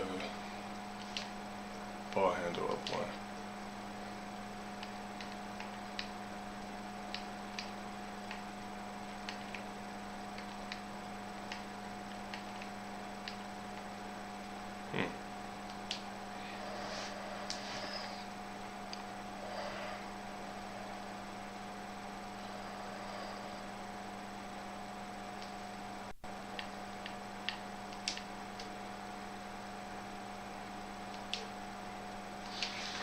Like I said, I'm gonna be on to 2 p.m. and I'm gonna get some food.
I mean, nobody on the career really shooting that shit. I mean, on the park shooting shit like that.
like I said, when I be playing in the builder, I really try not to pass the ball. And then also, normally I'm guarding like Trey Younger, so but I'm guarding Steph. Steph 96. Them other dudes be like 89.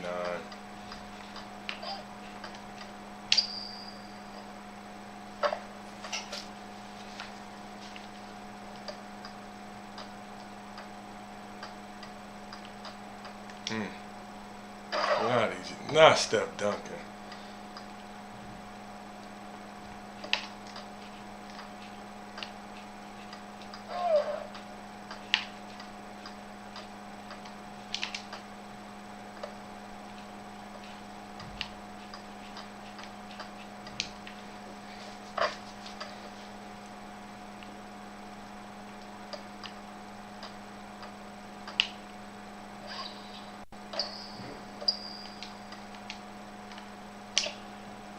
Hmm.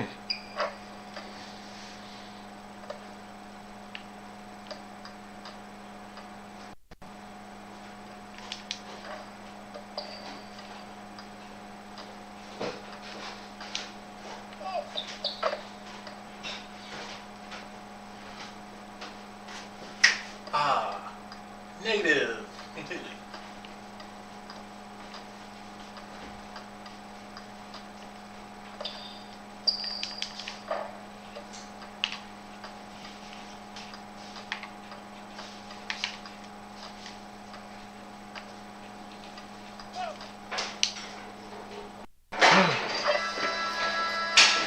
Kind of fuck with this version of the build. I ain't gonna hold y'all.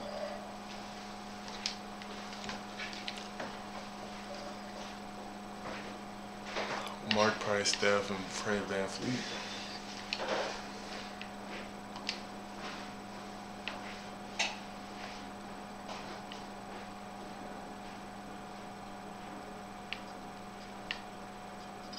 My only knock is the strength.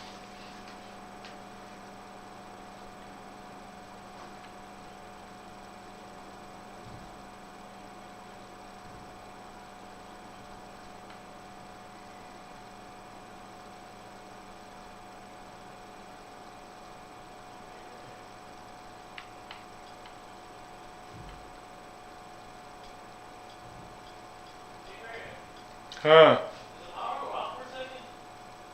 No.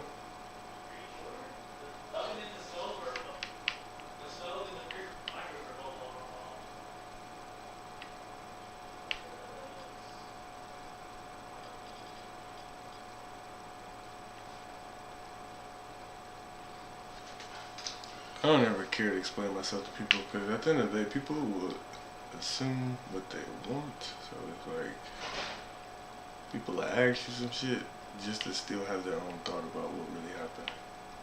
So I just really, be like it is what it is.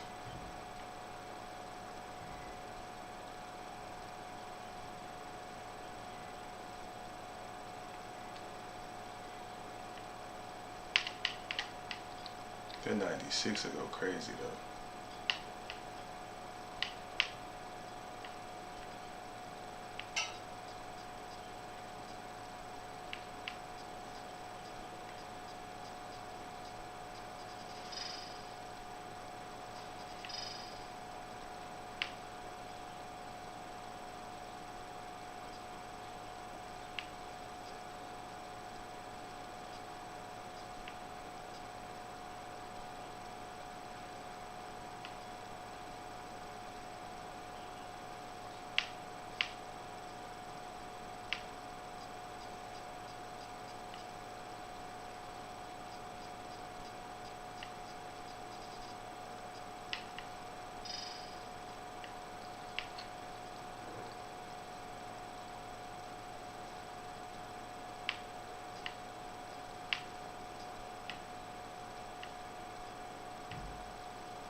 That's all I needed for real, for real.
I'm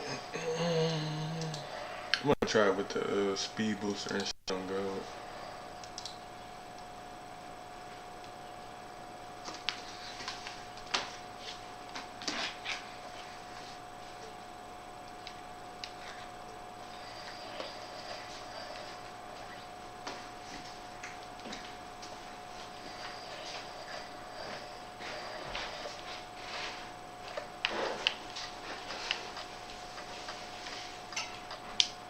Like, yeah, he way faster.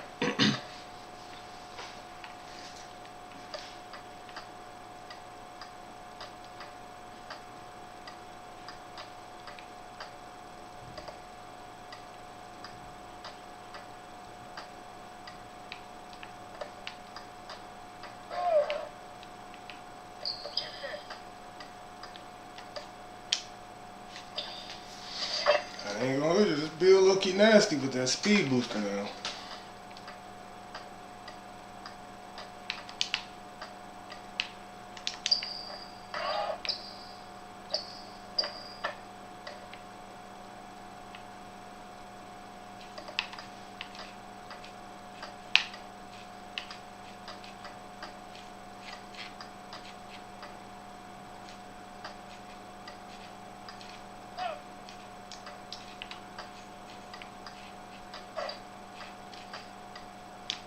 Hmm.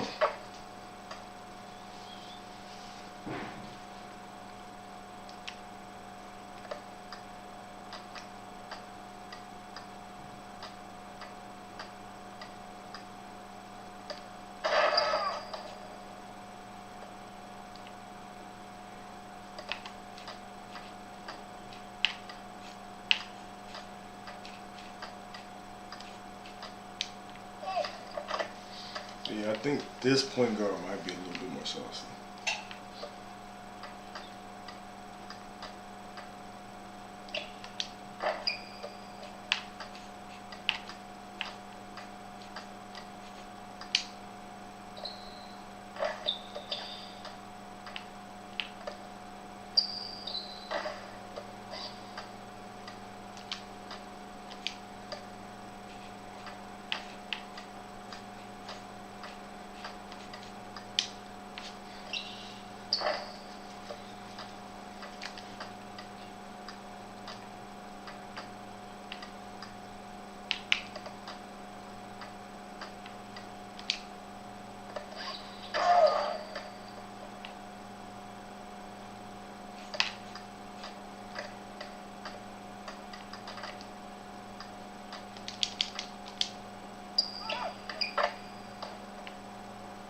I'm swiping at Zion, bumping him, like he still make it though.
this build for real, for real.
Fuck out of here.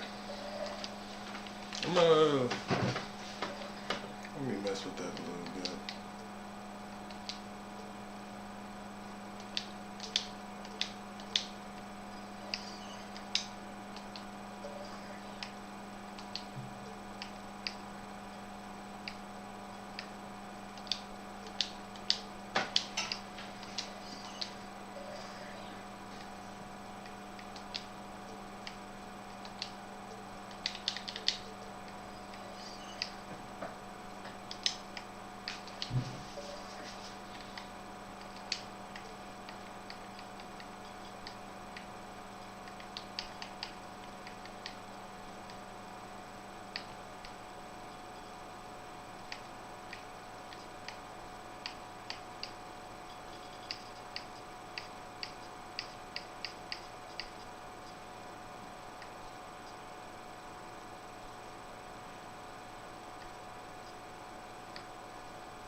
Mm.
Before I get off, I'm just trying to see if I can finesse this version of the point guard. You don't see.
Mm.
I don't like this shot release.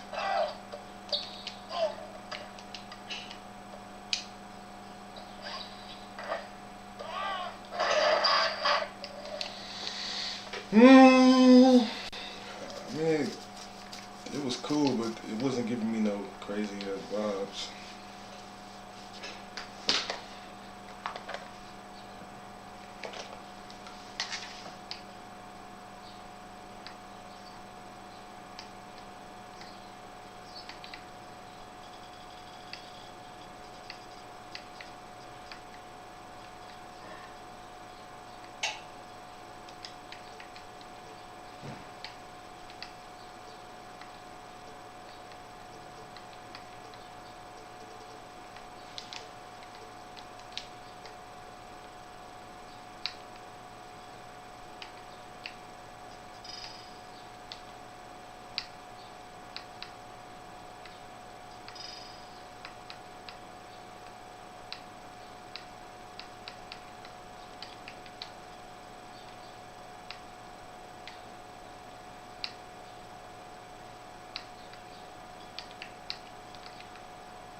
Now, for whatever reason, I have this one memorized. I know that 6th Street shot first point by heart at this point.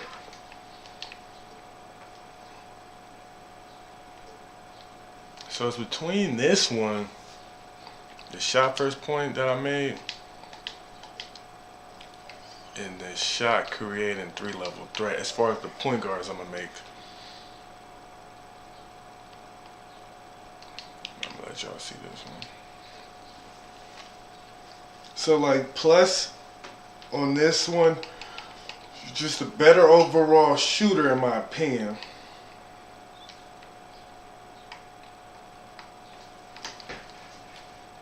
I kind of want this 3-pointer on 96 though.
Hmm.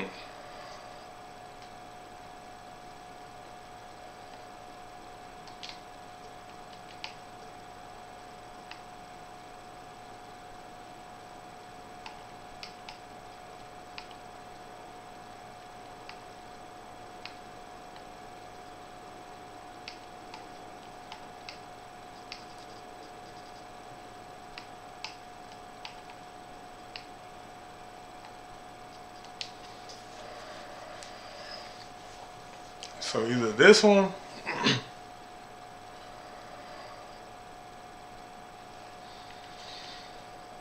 or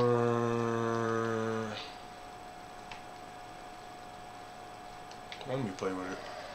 Pause.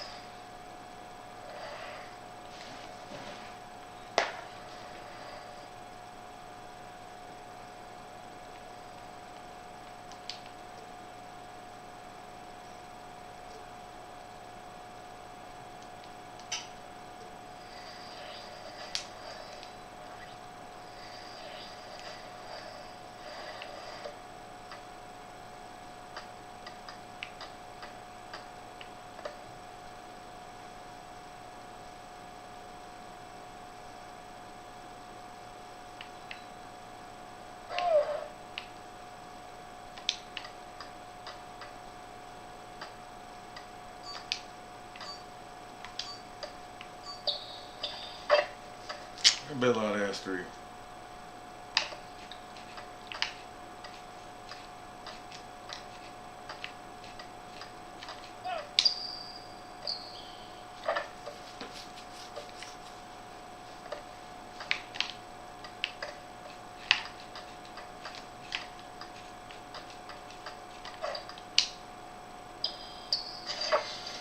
Yeah, this build might be, this one might be it.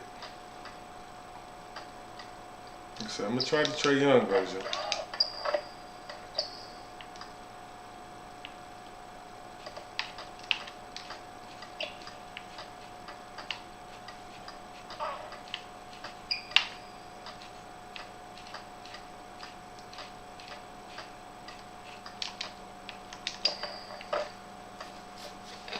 That was just that was reaching.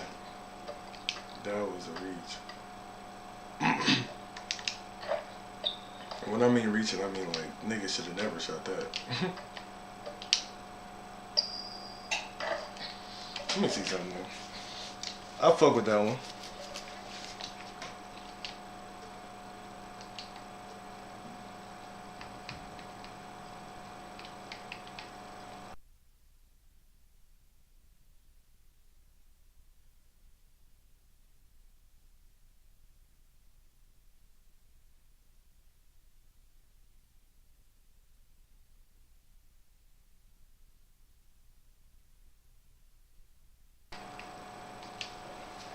Like I said, this is Trey Young, man. So basically, I'm gonna see which one better. This one with the ball, speed with ball, only 2 minutes. So like, comment, subscribe. You already know what the fuck going on, guys. On about Big Friday, yeah. All that good shit. Let me see something else. I be trying to see like what's the difference of me changing that. Okay, you're a lot faster with that ball though. Okay.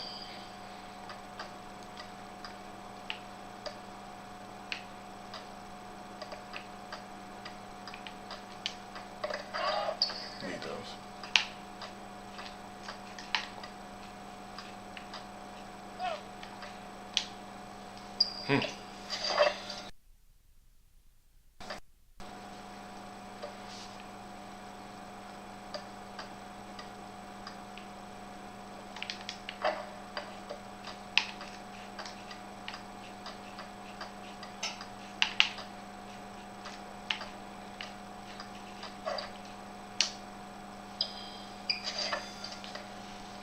I don't know, it's looking like this one.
So I feel like acceleration for the defense, if I have that on 87, it's going to be better.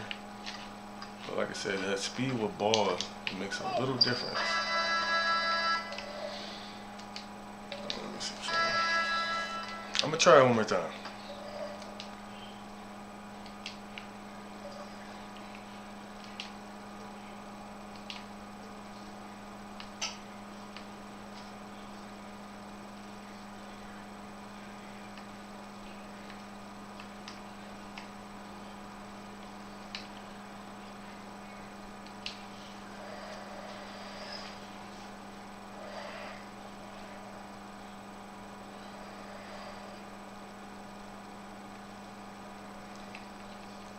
Yeah, but let's try it with all three.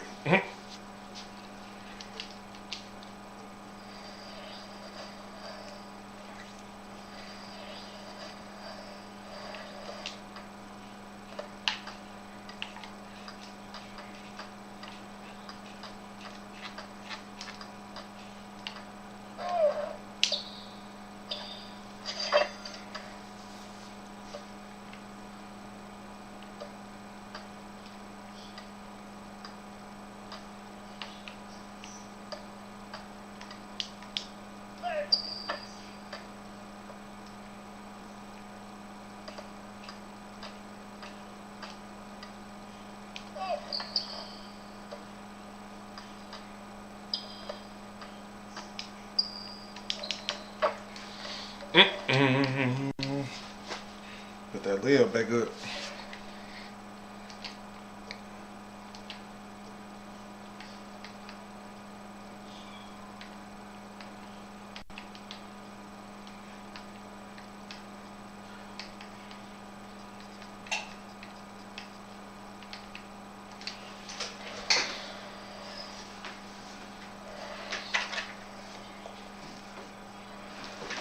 Let me put my phone on the charger real quick.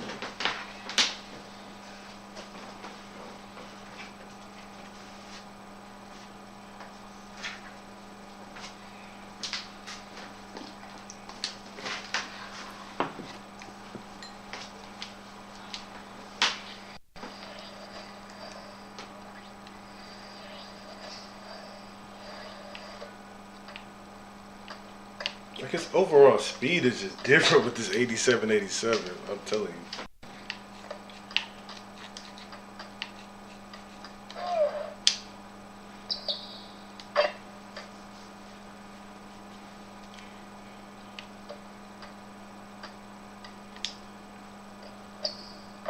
So that's the difference. That's why I might actually make this one, because when you got Steph, he just come. When you go against Steph, he really just walk down and come down and shoot the three. Trae Young, he'll shoot that bitch like that, but not like Steph, obviously.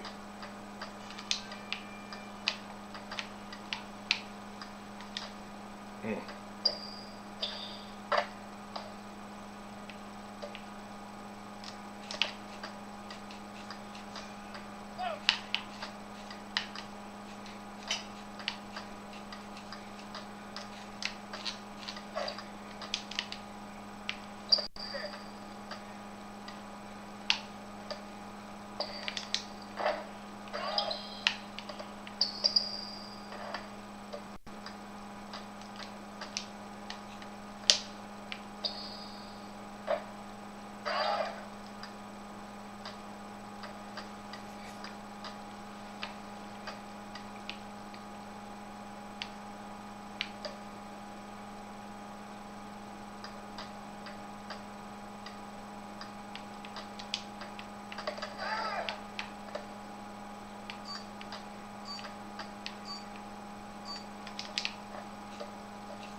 I ain't gonna hold you that. The 86, 87, baby.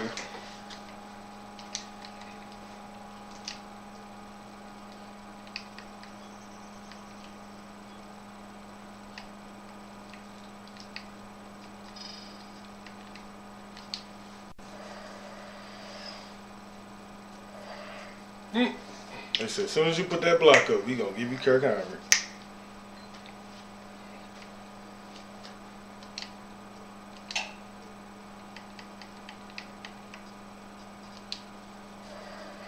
Nigga said as soon as you do it, nigga.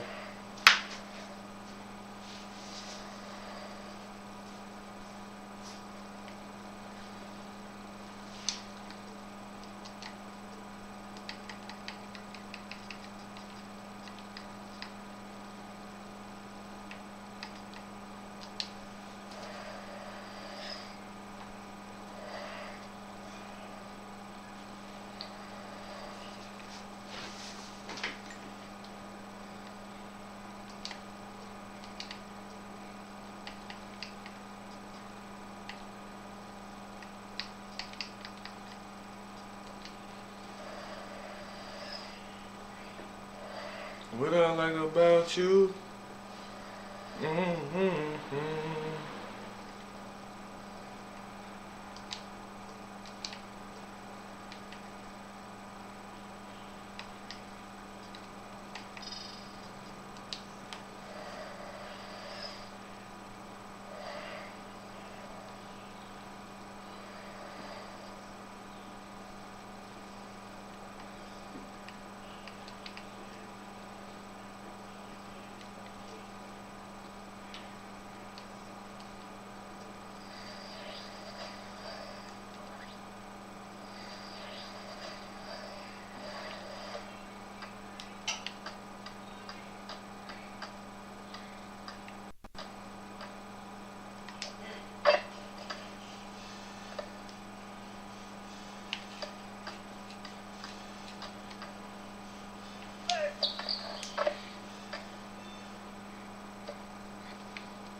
Give me those.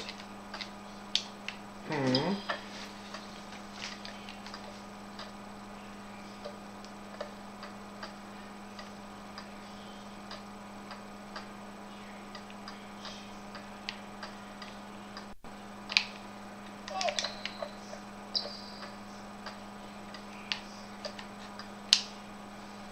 Hmm. Like Trey Young, Fred VanVleet's like an 85. Trey Young's easily like an 89. So I feel like that alone just raises the skill gap in my honest opinion as far as your comparisons. Yeah, this is easily the better one. Now, before I get off, I just need y'all to help me though. Y'all seen the 2 point guards I made? 6'2", I got a 6'2" shot creating 3-level threat, and I got a shot first point. One 6'2", 173 pounds, 6'2" wingspan. Other one 6'3", 6'7" wingspan. Let me know in the comment section. Just let me know which one y'all think is better.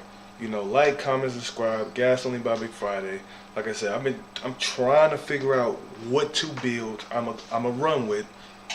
You know, when I get this VC money, you feel me? Like, now I could have this 2-way 3-level threat. I'm probably am gonna lean towards this because I think this is a nasty build for a power forward. Even though it's 6'9", the attributes on this is crazy. I think if you guys were watching the stream earlier, you already seen it type shit. But between the 2 point guards I showed you, the shot first point guard 6'9", 195, 6'7", has more strength, better mid range. And I think that's really the plus sides. The shades of is Steve Nash, Trey Young, and Steph Curry. So 87. Drive and layup is higher and the strength is higher. But overall, I mean, you and the speed with ball is higher. But I mean, overall, like I said, you're looking at the same build almost. Very identical. Like I said, the only difference is the steal is not this high on that other build. The strength is higher on this build. And the layup is higher. And obviously the mid-range is higher. But obviously, if you go to the 6'2 build, this has shades of Mark Price, Trey Young, Steph Curry. So honestly, to me, I feel like, because there's 3 different types of guys that they give me, like for the gold emblem. It's either Mark Price, John Stockton, or Steve Nash. Now, I'm going to look up Mark Price stats because I know it'll probably be more popular to go Steve Nash because he had the MVP season. But let me look at Mark Price's best years on the Cavs. And he went to Georgia Tech. Okay. So, I mean, he really only had, I'll give him about 1, 2, 3.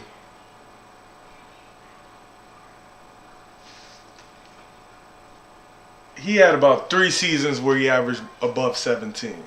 His best year, he averaged 19 and 9 assists. So his best year is 19 and 9. Now, I get that Steve Nash has an MVP, 2 MVPs, I believe. But his MVP years are only 17 and 10, I believe, if I'm correct. I'm looking it up right now.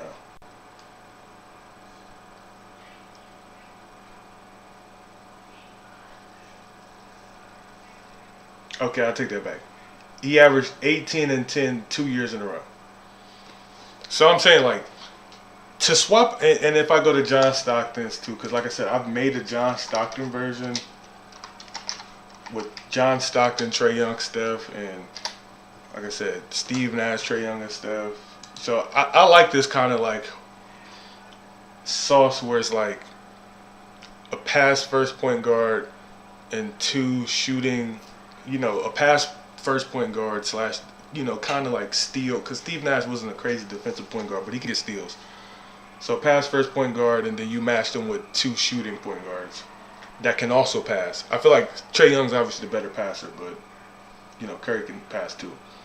Look at Stockton's best years. Stockton's best years, he averaged in 17 and 14, and he did that 3 years in a row. But most of Stockton's career, he averaged 1, 2, 3, 4, 5, 6, 7, 8, 9 years above 10 assists. So you feel me? Like, if I get Mark Price, Steve Nash, or John Stockton, it's not a big deal because, like I said, they're kind of relatively around the same, player almost.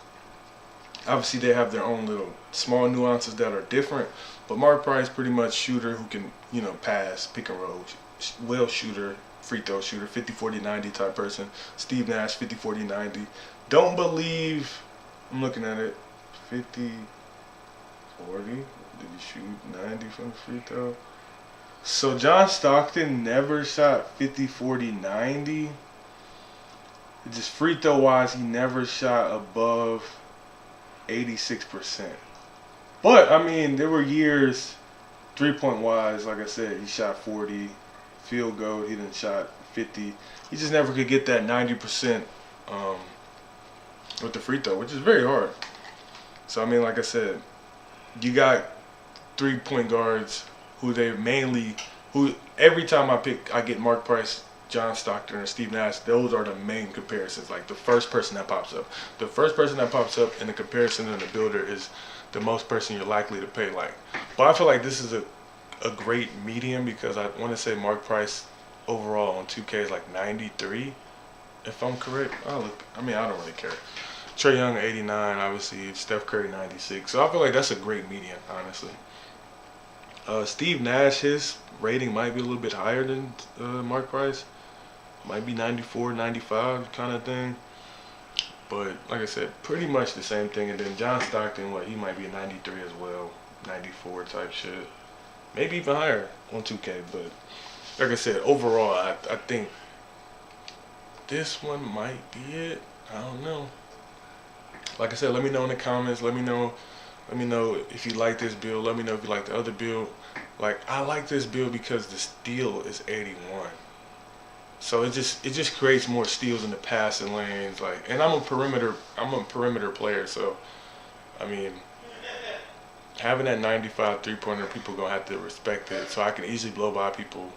Mid-range, I wish it could be higher, but I mean, 80 mid-range is not bad. Like, my defensive menace, he has a 70 mid-range, and he can green his shit. So 80, I just gotta be more focused when I shoot the mid-range, like off the dribble. But I mean, it's not bad. Like I said, I'm about to get the hell up out of here. I'm about to go make me some food, finish testing out this build, but I'm out of here, y'all. Like, comment, subscribe. Gas only by Big Friday. I'm gone.